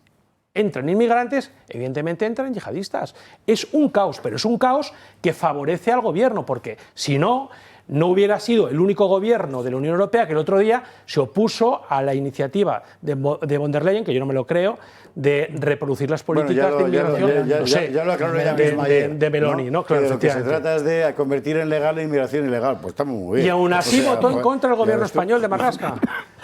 Pero es que es tan de sentido común que si tú tienes un problema de yihadismo, de fundamentalismo religioso, que va a... Si a ti te entran 10.000 tíos un fin de semana brincando una valla y no puedes identificar a ninguno de ellos, por supuesto que quienes quieren hacer daño van a aprovecharse de esa circunstancia para introducir a quienes ellos quieren introducir. Señores, a la publicidad. Esto hay que contarlo. Solo se lo vamos a contar aquí y seguiremos contándolo, pero que usted lo sepa. Bueno, vamos a hacer una pausa porque ahora hay que empezar a meterse en la madeja.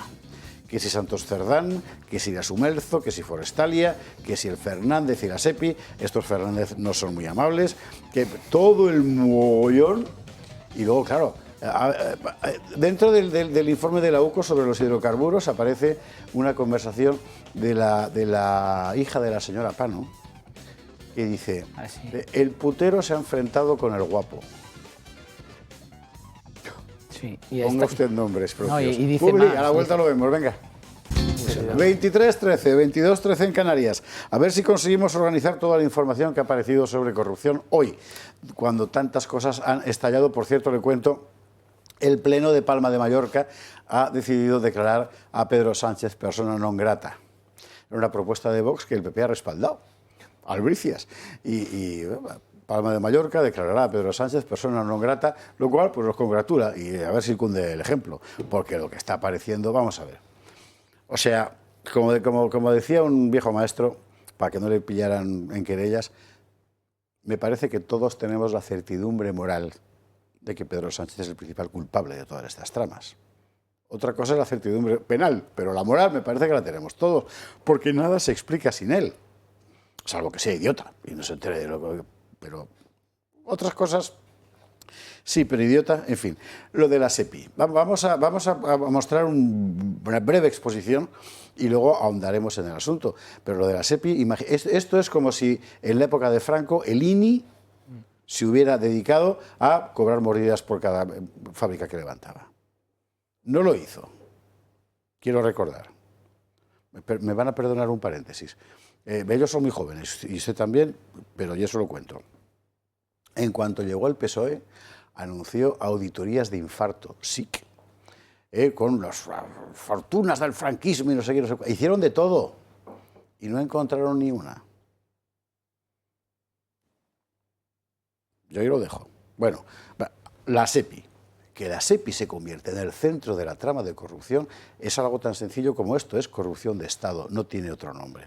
Porque es una estructura básica del Estado, claro. Y que hoy registre la UCO la SEPI y que esté detenido un señor que fue presidente de la SEPI, puesto por este gobierno, es que, ¿qué otro nombre tiene? Bueno, Iago Soler nos presenta brevemente la cuestión y entramos en ella. La SEPI, otro organismo público contaminado por las presuntas tramas de corrupción del PSOE, donde descansa todo el peso de las empresas públicas. La UCO ha vuelto a destapar esta red de corruptelas que investiga la Audiencia Nacional y que habría malversado dinero con contrataciones públicas. En todo este meollo anda ENUSA, donde trabajó la fontanera de Ferraz y la cual estaba participada al 60% por la SEPI, en la época de Fernández como presidente, ahora detenido, y que mientras coincidió con María Jesús Montero acumuló un gran patrimonio. Pero hay más empresas en todo este entramado, como la pequeña pero matona Servinavar, vinculada a Cerdán y Forestalia, relacionada al medio ambiente y beneficiaria de varias concesiones públicas en el ámbito de las energías limpias. Todo ello aviva la hipótesis de ser empresas pantalla, que se usarían como nexo entre el sector público, los fondos europeos y el círculo de confianza de Cerdán. En todo este mundo habría centenares de empresas, y al lado del exsecretario socialista, otro nombre, el del empresario Anchón Alonso, dueño de Servinavar, y que tenía un papel clave al percibir, por ejemplo, el 2% de las obras adjudicadas irregularmente a Acciona. Con toda esta red de mordidas también conseguirían beneficios políticos, de ahí sus reuniones con Bildu y el PNV en Navarra y País Vasco. Precisamente un exdirigente de los nacionalistas vascos, Joseba Urrekoitxea, negoció con Cerdán y Ábalos los votos para eliminar políticamente a Mariano Rajoy. Así que tenemos, desde 2018, trama de corrupción, es decir, según llegan al poder, que incorpora tramas preexistentes y que se dedican a sacar dinero de todas partes, creando hasta 800 sociedades, fantasmas, pantalla, la mayor parte de ellos, para poder mover fondos. Por el camino, cosas tan singulares como un despacho en la calle Diego de León número 36, en el que Santos Cerdán y Leire Díez recibían a gente muy conspicua del IBEX 35, o sea, de las grandes casas españolas, para sacarles perras, porque había una amenaza para la seguridad nacional, les decían, y algunos se lo creería. ¿Sabe qué pasa? Que esto se lo empezó a cantar también, Claro, por eso sale ahora el asunto. Y negocios millonarios. La conexión aragonesa, Sumelzo, Forestalia, Samper, etcétera, es para no creérselo. Bueno, y lo que vaya saliendo. A mí me sorprende, aquí desde que yo estoy acá, hubo un evento de un rapero que metieron preso y salieron y quemaron container en la Puerta del Sol y rompieron vidrieras. Y es que les están metiendo el dedo y no precisamente en el ojo de la cara, y aquí nadie pega un brinco y pasa algo. O sea, Pablo Escobar quería llegar, o sea, llegó a ser diputado en el Congreso de Colombia y quería escalar porque quería utilizar la estructura del Estado para tapar y para, desde el Estado, hacer sus negocios con las drogas. Claro. Esta gente tomó la estructura del Estado y ha estado delinquiendo desde esa estructura, o sea, ha puesto esa estructura al servicio del delito. Y estoy convencido, estoy totalmente convencido de que por complicidad de los que deberían estar ahora mismo rasgándose las vestiduras, por complicidad, básicamente me refiero al PP, ¿verdad? Nunca sabremos el alcance total, ni todo el dinero, ni toda la clase de delitos que están involucrados en torno a esta trama. O sea, esto es el cáncer total, la metástasis en el sistema, en el aparato del Estado. Da la impresión, y nunca lo conoceremos completo. ¿Sabe usted lo que significa que sea la SEPI? Significa lo siguiente. Normalmente, el funcionamiento de la SEPI es plenamente legítimo, claro. La canalización de ayudas a través de la SEPI, que está para eso. Lo irregular, no, lo criminal es que ese mecanismo que es legal, tú lo conviertas en una forma de extorsión y de corrupción. ¿Sabes? Yo te voy a dar esta ayuda a la que tú tienes derecho, sí. Pasa por aquí. Claro. Y es que eso es lo que ahora está haciendo. Todo apunta a eso, Antonio. A ver, salvando las distancias, el ejemplo que pone Pedro es bastante interesante, ¿no? de Pablo Escobar. La mecánica, desde luego, sí. La mecánica es que es utilizar las instituciones de Estado y favorecer desde el poder para delinquir al final, que es lo que estábamos diciendo, porque estos señores ya venían, cuando se produce la moción de censura, que además cada vez tenemos más claro cómo triunfa esa moción de censura. Porque esa moción de censura triunfa precisamente por todo lo que hay detrás, porque el señor, el socio de Cerdán en Anchón Alonso, detenido hoy también. Es un hombre próximo al PNV. Y a Bildu más que al PNV. Del PNV también, y a Bildu. Es el que favorece... Ojo al nombre que ha soltado aquí Iago, Urrutico Echea, que no es el celebérrimo portero, es otro, y que puede dar mucho que hablar porque la conexión PNV es más que Anchón Alonso. Anchón Alonso no ha sido detenido hoy, fue detenido al parecer ayer, y los registros de hoy son consecuencia de esa detención, o sea que ha cantado. Sí, bueno, pero el próximo al PNV, a Bildu y tal, es el que favoreció también la interlocución con Bildu para la moción de censura. Muy fundamentalmente. O sea, sí. Estamos viendo cómo se estuvo armando la moción de censura y cómo todos estaban en el ajo. Esto, desde luego, tiene pinta de que es una corrupción sistémica, tiene pinta, además, de que la Moncloa estaba al tanto de muchas de las cosas que han pasado y, como dice también Pedro, probablemente no lleguemos a saber todo, absolutamente todo, porque es muy difícil en todos estos casos tan gordos saber todo, absolutamente todo, pero sí vamos a saber todavía mucho más de lo que sabemos a día de hoy. Y lo que sabemos a día de hoy haría caer a cualquier gobierno. El tema es que tenemos la prerrogativa constitucional de que este señor tiene la competencia para decidir cuándo convoca unas elecciones generales.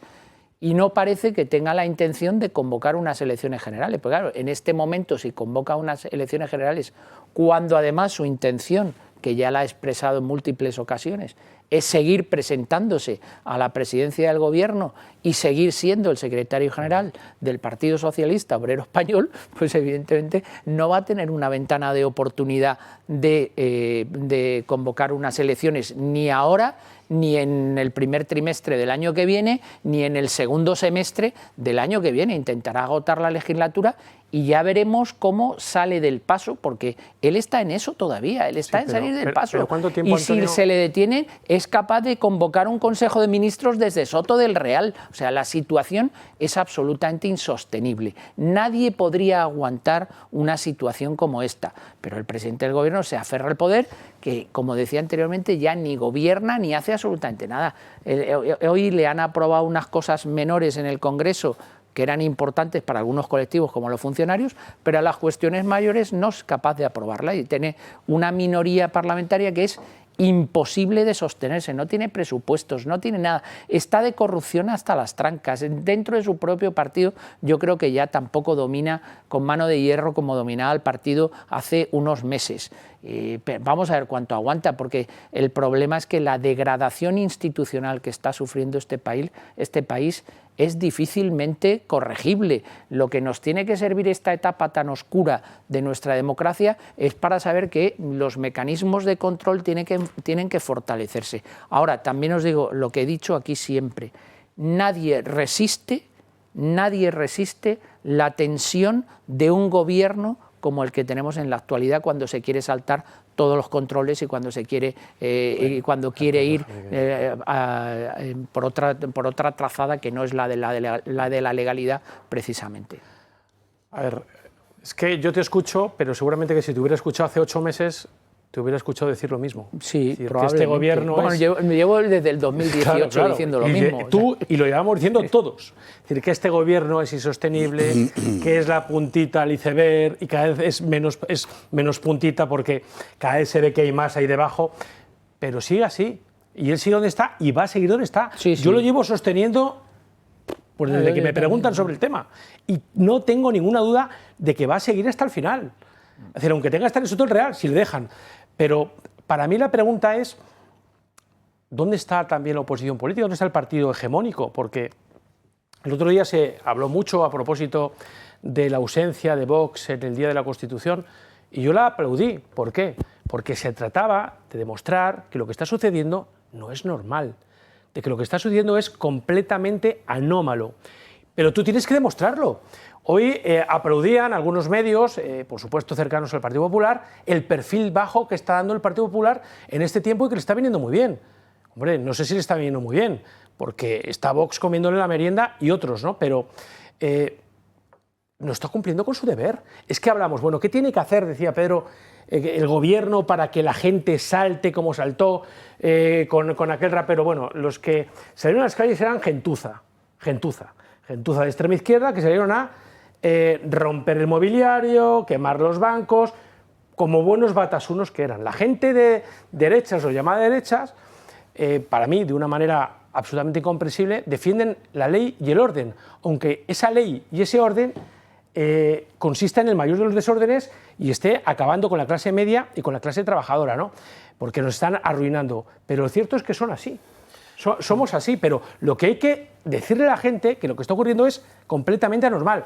No deja de ser irónico que aquel que se reunió con Otegi y abrió las puertas a una moción de censura en nombre de la decencia, efectivamente capitanee, es decir, la iniciativa que daría lugar, como tú bien has dicho, Esparza, al gobierno más corrupto de la historia, por estoy de acuerdo. Y después otro punto en el que me gustaría incidir. Es decir, se juntaron en ese piso una serie de empresas, vivero de empresas lo llaman, yo creo que no era un vivero de empresas, y todas vivían de las obras públicas en atención a las renovables. Es decir, que ahí vemos también cómo es las renovables, ese cambio climático, le ha servido también para llenarse las alforjas. Que es que estos tíos roban en todo. Ya se sospechaba algo de Forestalia, pero evidentemente ya están saliendo todas las cosas que había detrás de Forestalia, y muy especialmente en la comunidad autónoma de Aragón, ¿no?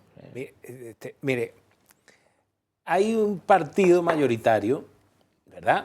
No mayoritario, hay ese eufemismo que ustedes tienen de partidos de Estado. Yo, coño, si el partido no es de Estado, pues sencillamente no es partido, que deberían ser los partidos separatistas, que no deberían existir. Pero el PP cree que con el sistema que llegamos hasta acá, que con ese mismo sistema van a lograr salir del hueco en el que estamos. Eso fue uno de los peores, de los más graves errores que cometió la oposición venezolana, que creían que con la constitución chavista, que no es el caso de esta constitución, pero creían que con la constitución chavista que nos llevó al abismo, con ese mismo sistema íbamos a salir del abismo. Pues no. O sea, 1, el sistema está agotado. 2, sí, con lo de Pablo Hasél, que era el nombre del rapero, salió gentuza a la calle. Pero no se trata de que sea gentuza o no. Se trata de que hay acciones que son legítimas y que están legitimadas por los hechos. Y tenemos que aprender algo de esta gente. esta gente logra cosas con presión social. Y nosotros, que creemos en el sistema y que somos muy decentes, nunca presionamos. Porque para que Pedro Sánchez pierda unas elecciones, porque no sé si le va a meter mano con Indra y de otra manera, hay que, como dicen los comunistas, crear las condiciones objetivas. No tienes la comprensión mental de los españoles que van a la movilización que monta el Partido Popular, se toman su martini y le ponen se un tiran DJ y dicen, joder, pero ven qué acá, patriotas pero somos. que te lo iba a decir, Yo hubo un momento en Venezuela hubo protestas muy duras, Yo ya no voy a ninguna. que mataban gente y todo lo demás, pero había otras protestas que vamos a protestar y nos llevaban con música. Y yo estaba metido ahí y yo decía, ¿qué pensará la gente en el exterior de nosotros protestando con este reggaetón de fondo y marchando tan alegremente? No, la protesta es cabreo, la protesta es arrechera y tiene que manifestarse. Políticamente es un tema complicado. Cuando hemos dicho desde el principio que lo singular de esta situación no es que unos políticos se corrompan, sino que una trama criminal toma el poder, la consecuencia no es solo decir ay, qué malos son. Bien, la consecuencia fundamental es que ya no cabe combatirla desde el plano institucional. Sencillamente porque ellos han roto ese juego, están en otra cosa.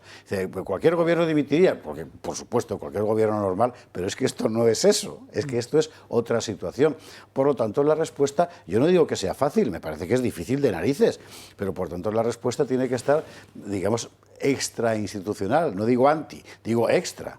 Es decir, es evidente que del Parlamento un discurso no va a hacer caer a este gobierno, claro. ¿Quiénes son los únicos instrumentos que en este momento están persiguiendo? La prensa libre, y van a por los otros, pero bueno, con el cuchillo en los dientes. Esperemos a ver si cambian un poco la posición y se cortan ellos. La Guardia Civil es evidente y los jueces. Y ya está. Que es lo que querían, que es todo lo que quería controlar este gobierno. Que es todo lo que quería controlar este gobierno.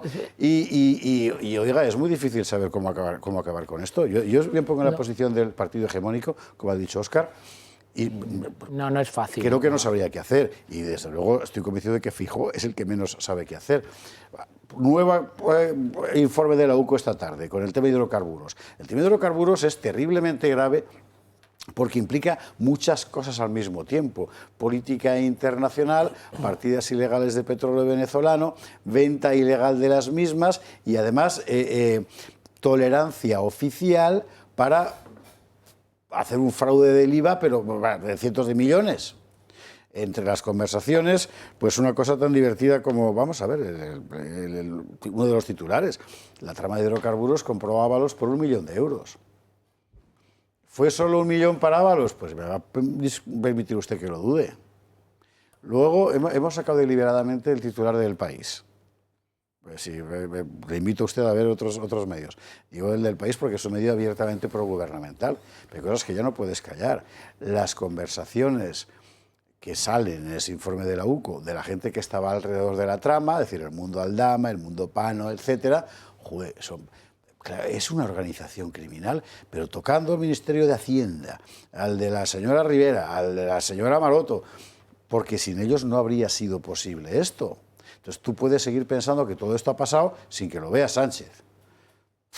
Sí, pero a mí este titular me deja un poquito de aquella manera porque lo que viene a dar a entender es que es la trama de hidrocarburos, que no sabe quién lleva, la que se pone delante y conmueve la voluntad de Ábalos. Pero es al revés. Son Ábalos y compañías los que mueven esa trama. Sí, pero fíjate, Óscar, que en esta información se une lo que decíamos antes del tema del Me Too del PSOE, sale del diario.es y precisamente el periodista que lo saca, que yo creo que ha hecho un buen trabajo de investigación, fue el otro día en una intervención que yo le escuché, fue durísimo contra Pedro Sánchez. O sea, no, Garea no, es otro, no sé cómo se llama, es un chico, un periodista joven con gafas, no me acuerdo ahora de su nombre, ya lo siento, porque creo que ha hecho un buen trabajo. Un periodista joven con gafas es una definición sí, barba, no sé, es que no me acuerdo ahora, es un periodista del diario.es, que yo tampoco lo sigo con habitualidad, pero sí que cargó las tintas de una manera bastante contundente contra Pedro Sánchez y vino a decir que el caso Salazar no se había resuelto porque quien le estaba protegiendo desde la Moncloa era Pedro Sánchez. O sea, claro. Pero lo dijo de una manera tan contundente y hay algunas informaciones en La Sexta, hay algunos programas de La Sexta que yo creo que ya todo el mundo está dando por amortizado a Pedro Sánchez y que la etapa sanchista está llegando a su fin. Otro elemento importante, interesante, puede parecer anecdótico, la cosa de Leire con las balizas, que también haya emitido la mano. Pero ¿sabe usted por qué es relevante? Porque digamos que es la anécdota que explica la categoría. Allá donde llegaban, los procedimientos normales de la administración se convertían en corruptos. El tema de las balizas es alucinante. O sea, hacer que Correos venda balizas por el doble de lo que le costaría uno en la calle. Vamos a ver esto último de Leire, eso de las balizas y alguna cosa más, pero la estampa siempre es la misma. Es decir, se apodera de la administración una gente dispuesta a utilizarla en su beneficio, ni siquiera personal, sino para la trama. Esto es terrorífico. Vamos a verlo. Tan solo horas después de la detención de Leire Díez y Vicente Fernández, máximo colaborador de María Jesús Montero, se ha producido otra detención. Se trata de Anchón Alonso, dueño de Servina Bar y socio de Santor Cerdán. La UCO investiga delitos de prevaricación, malversación, tráfico de influencias y organización criminal. Por ello, ha llevado a cabo 19 registros, entre los que se encuentra la SEPI, Mercasa, Enusa, Sepides y Forestalia. Unos registros que están relacionados con empresas vinculadas a Servina Bar. Pero aparte de esta empresa, tanto Leire Díez como Vicente Fernández mantienen vínculos con una empresa tecnológica que llegó a recibir 5,4 millones en contratos públicos. Se trata de Cistec Technology, una empresa poco conocida que a partir de 2018 comenzó a recibir numerosas subvenciones, ayudas y contratos. Inyecciones que casualmente continuaron cuando Leire Díez ocupó un puesto en el Consejo de Administración de la empresa. Estas ayudas permitieron a la empresa aumentar notablemente su facturación, una cifra que no se había alcanzado hasta que el expresidente de la SEPI intervino en el capital social de la empresa y Leire Díez se incorporó como consejera. Presuntas irregularidades que también sacuden a Correos. La presunta espía del PSOE, cuando ocupaba el cargo de directora de Filatelia, firmó en 2023 un contrato para la comercialización de balizas V16 para coches. Una firma que coincide con Juan Manuel Serrano como presidente de la compañía, conocido por cierto por ser el gran amigo íntimo de Pedro Sánchez y su antiguo jefe de gabinete del PSOE. Las balizas serán obligatorias en los coches a partir de 2026 y precisamente Correos las vende casi al doble de precio que se pueden encontrar en plataformas como AliExpress. Los agentes no descartan nuevas detenciones en los próximos días y tampoco que los detenidos ingresen en prisión provisional. Se pierde uno, ¿verdad? Se pierde uno, pero vamos a recoger el hilo fundamental. Claro. Tenemos una trama que llega a la administración y utiliza todos los resortes habituales de la administración en su provecho, corrompiéndolos todos. Claro, consecuencia, es que no han dejado nada sin pringar. Es que la cantidad de gente pringada, o que ha pasado por el aro, uno sabiéndolo, otro sin saberlo, puede ser numerosísima. Porque cada movimiento que se hacía, que convencionalmente se habría resuelto en uno de esos contratos que tanto le gustan a Antonio Alonso Timón, se convertía en la práctica en una coartada para una operación económica ilegal. Sí, todo está relacionado con la contratación pública. Todo está, sí. Y fijaos que está saliendo aquí la SEPI y tal, pero nos olvidamos ya de lo que pasaba en Adif también y a quién pusieron de presidente de Adif para poder manejar unos contratos que son bastante gordos, los que se ven en la mesa de contratación de Adif, se ven los contratos más gordos de toda la administración pública en nuestro país, y lo digo porque yo he estado en esa mesa de contratación hace ya 20 y tantos años y afortunadamente no tuve ningún problema por mi paso en la mesa de contratación. Además yo solo estaba allí de asesor de la secretaria general, no tenía ningún poder de decisión, pero estaba perfectamente organizado para establecer una red clientelar en los organismos públicos que más dinero movían. Y por cierto, he estado mirando el nombre del periodista del diario.es, es Enrique Monrosi. es el que destapa. Pues un saludo muy cordial. Sí, sí, hombre, de verdad, un buen trabajo. Hubo una época en la que los periodistas, fueras de derechas o de izquierdas, y nos pegábamos mucho, éramos profesionales. Sí, sí. Y había cosas que, en fin, que forman parte, pero es que eso también lo ha corrompido esta gente. Es que ahora tienes a Javier Ruín ahí predicando a los amigos de Pedrosa, la Santolaya y toda esa gente. Pero no, que no son amigos míos, que yo simplemente me dedico a ver qué hace el enemigo. O sea, no hay estrategia sin saber qué está haciendo el enemigo. Él tiene la mochila militar. Yo no tengo complejo, yo no tengo complejo en decirlo. O sea, No. Yo finjo mucho. Vale, yo también me entero. Yo sé que está de cachondeo.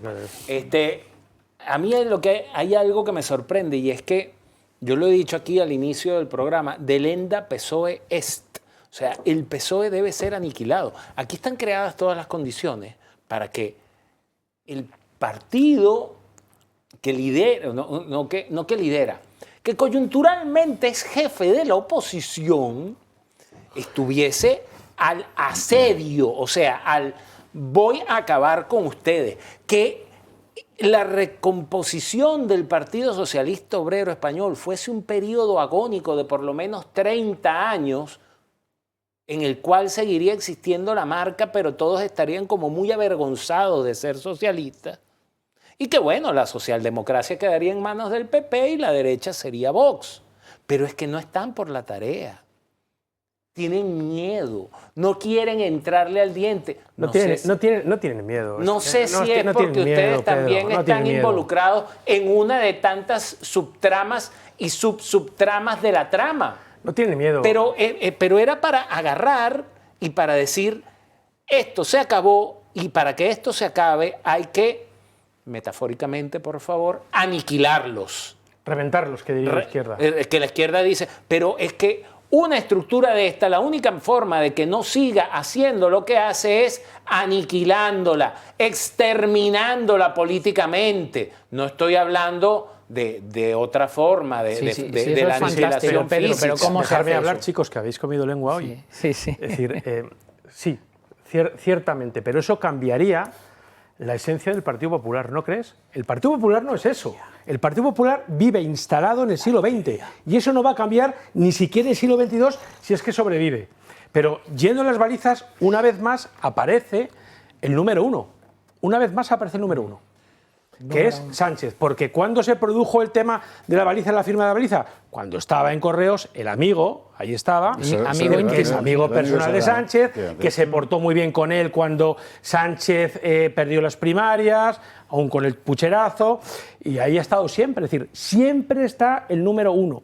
Y después hay que también reseñar que la venta de las balizas es ilegal, porque la prescripción desde el momento en el que tú la pones en el circuito tiene que ser 12 años hasta que prescribe. Y la fecha de prescripción de estas balizas son del 38, con lo cual esto está siendo ilegal. En fin, señores. Pero no se teme, perdona Esparza, que esto es otro negocio más.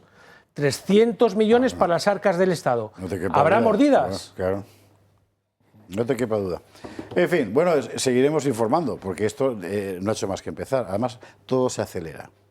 Así que habrá que ver queda todavía. Habrá que ver lo que pasa. La clave, yo sinceramente lo creo, es el momento en el que Juntos por el Mal, Bildu y compañía está empezando a resultaros más caro seguir con este. No, es que se los lleva por delante. Si sigue así, se los va a llevar a todos. Y fundamentalmente es una cuestión de crédito electoral. Sí. Ojo al salto que pueda pegar este asunto al mundo de Bildu. Al del PNV ya está, y de Bastón le da igual. Pero al mundo de Bildu, ojo con el salto que pueda dar, ¿no? En fin, bueno, lo veremos. Antes, dos cosas. Uno, la lotería de la casa, que nos los quitan de las manos. Más décimos. ¿Quiere usted comprar décimos del Toro Televisión? 63.564, que además tiene una buena... ¿Qué pasa? No, nada. ¿Que queréis un décimo? No. Estaba bromeando. Que además tiene buena melodía. Cualquiera de nosotros podría entonarlo y parecer un niño de San Ildefonso. Y además el año pasado... quiero recordarle que el año pasado tocó, Claro. ¿Cómo hacerse con él? 91, 616, 24, 64. Dos, nos vamos a la publi y a la vuelta un tema que para nosotros tiene que ser debate permanente. ¿Por qué? Porque es un modelo que hemos defendido y seguimos defendiendo. ¿De qué se trata?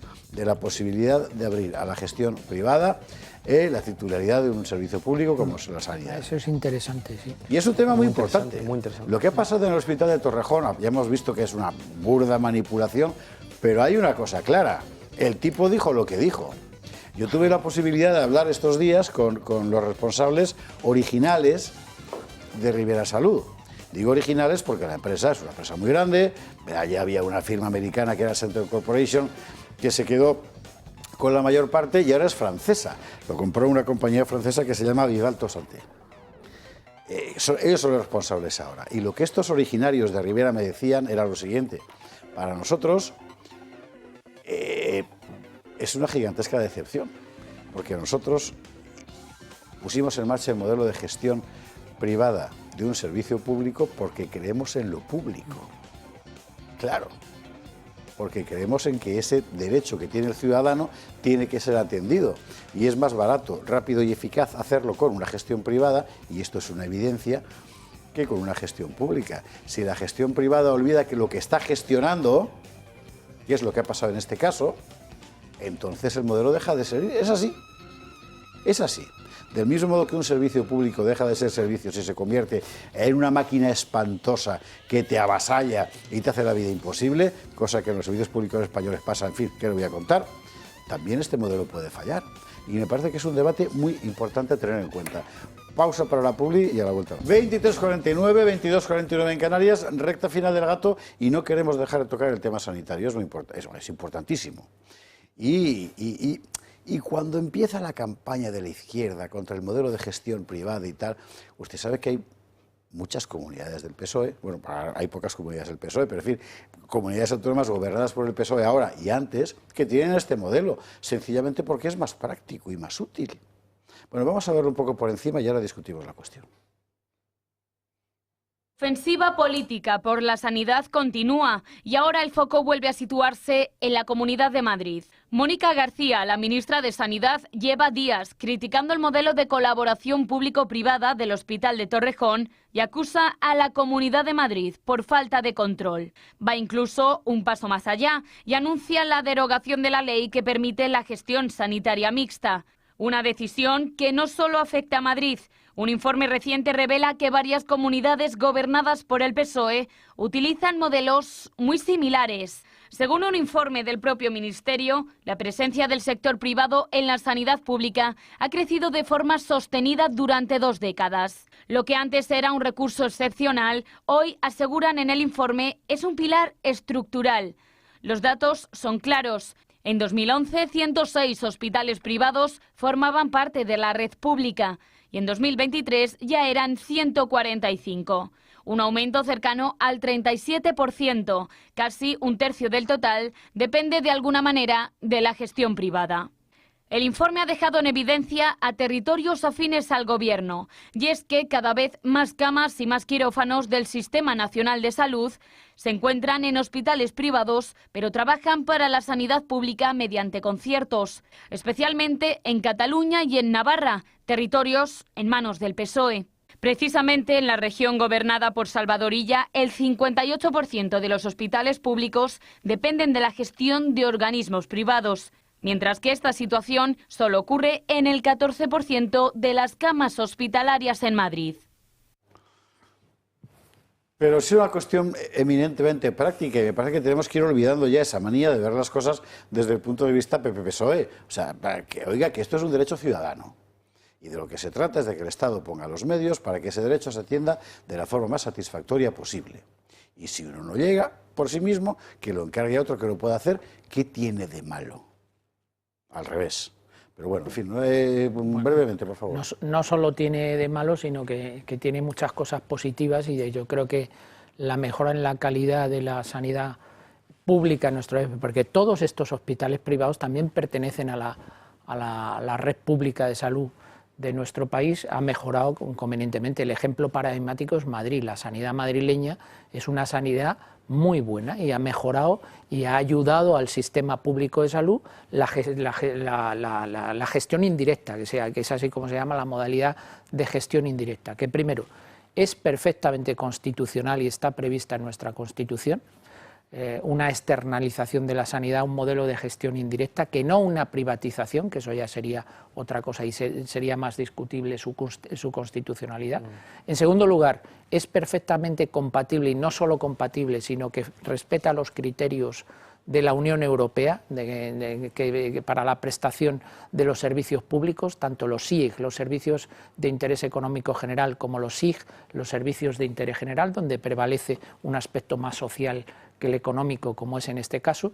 Y en tercer lugar, los resultados son visibles y los practican todas las comunidades autónomas, como se ha dicho en el reportaje, y la que más conciertos sanitarios y la que más utiliza el régimen, la modalidad de gestión indirecta en la prestación de este servicio público tan esencial es Cataluña. O sea, lo que ha dicho la ministra tiene muy pocas posibilidades. Esa modificación que quiere hacer de la ley del 97, que es donde se abrió la posibilidad de la gestión indirecta de la salud pública, primero, tiene bastantes pocas posibilidades de prosperar en sede parlamentaria porque no cuentan con los apoyos suficientes para sacarla adelante, y segundo, se chocaría con bastantes principios constitucionales y a nivel comunitario, o sea que sería otra ley destinada al fracaso, porque además entraría dentro de las competencias de comunidades autónomas y la gran libertad que las comunidades autónomas tienen, como cualquier otra administración pública, para elegir el modelo en el que prestan los servicios públicos, con dos límites. No se puede prestar un servicio por modalidad indirecta que implique ejercicio de autoridad, es decir, no vas a privatizar la policía o el ejército, o en segundo lugar, el segundo límite es que los servicios en gestión indirecta que se pueden prestar son los que tienen un contenido económico, lógicamente, porque si no tiene un contenido económico, una sociedad privada no va a querer prestar un servicio público gratis et amore. Fuera de esos dos límites, las administraciones públicas pueden elegir el modelo que quieran, y como además las competencias en materia sanitaria las tienen transferidas las comunidades autónomas, esto estaría abocado al fracaso. Bueno, poco se puede apuntar después de lo que ha dicho Antonio, parece que ha estado dando la clase, ¿no? Pero efectivamente, yo estoy totalmente de acuerdo. Es decir, pero es que no hay más que ir a los resultados que aparecieron en el anuncio, ¿no? Es decir, Madrid funciona bien, razonablemente bien, a pesar de un elemento que hay que también tenerlo en cuenta. Saturación. Es decir, eso es, Pedro, saturación. Entran cada año. Acabo de pasar 3 noches. Pero déjame hablar, claro, efectivamente. Es decir, lo hemos dicho anteriormente, ¿no? Entran cada año 600 y pico mil personas, que desde el mismo momento en el que entran ya tienen derecho al servicio sanitario. Que es que eso, para mí, eso, Antonio, sí que es insostenible.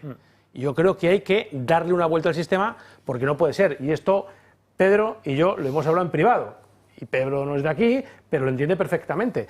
¿Cómo puede ser que el que llega ayer de Marruecos hoy tenga derecho a la sanidad que nosotros llevamos pagando toda una vida, y nuestros padres y los padres de nuestros padres? No puede ser, no puede ser. Y después también, efectivamente, pasa algo que también es un síntoma. Es razonablemente buena, pero la mayor parte de la gente que puede también se va a la privada. Incluyendo los políticos socialistas. Eso es. Es decir, porque siendo buena, la privada te da un plus. Y antes no era necesario hablar de esa privada, porque disponíamos de una sanidad pública extraordinariamente buena. O sea que, para mí, hay que darle una vuelta al sistema sanitario, pero en un sentido muy contrario al que se está adoptando por parte del PSOE y del Partido Popular. Yo quitaría igual digo una barbaridad, la sanidad universal, claramente. Pública, por supuesto. Yo veo así como un sesgo casi que fetichista de la salud pública. Y entonces, ¿qué digo yo? ¿De acabar con la salud pública? No, lo que yo veo es que hay un problema de capacidad. ¿Y capacidad de qué? ¿Del servicio público? No, capacidad de la gente. O sea, aquí hay un problema de que, ¿desde cuándo es que no hay incremento del salario real desde los españoles? 2004. Desde 2004, desde hace 20 años.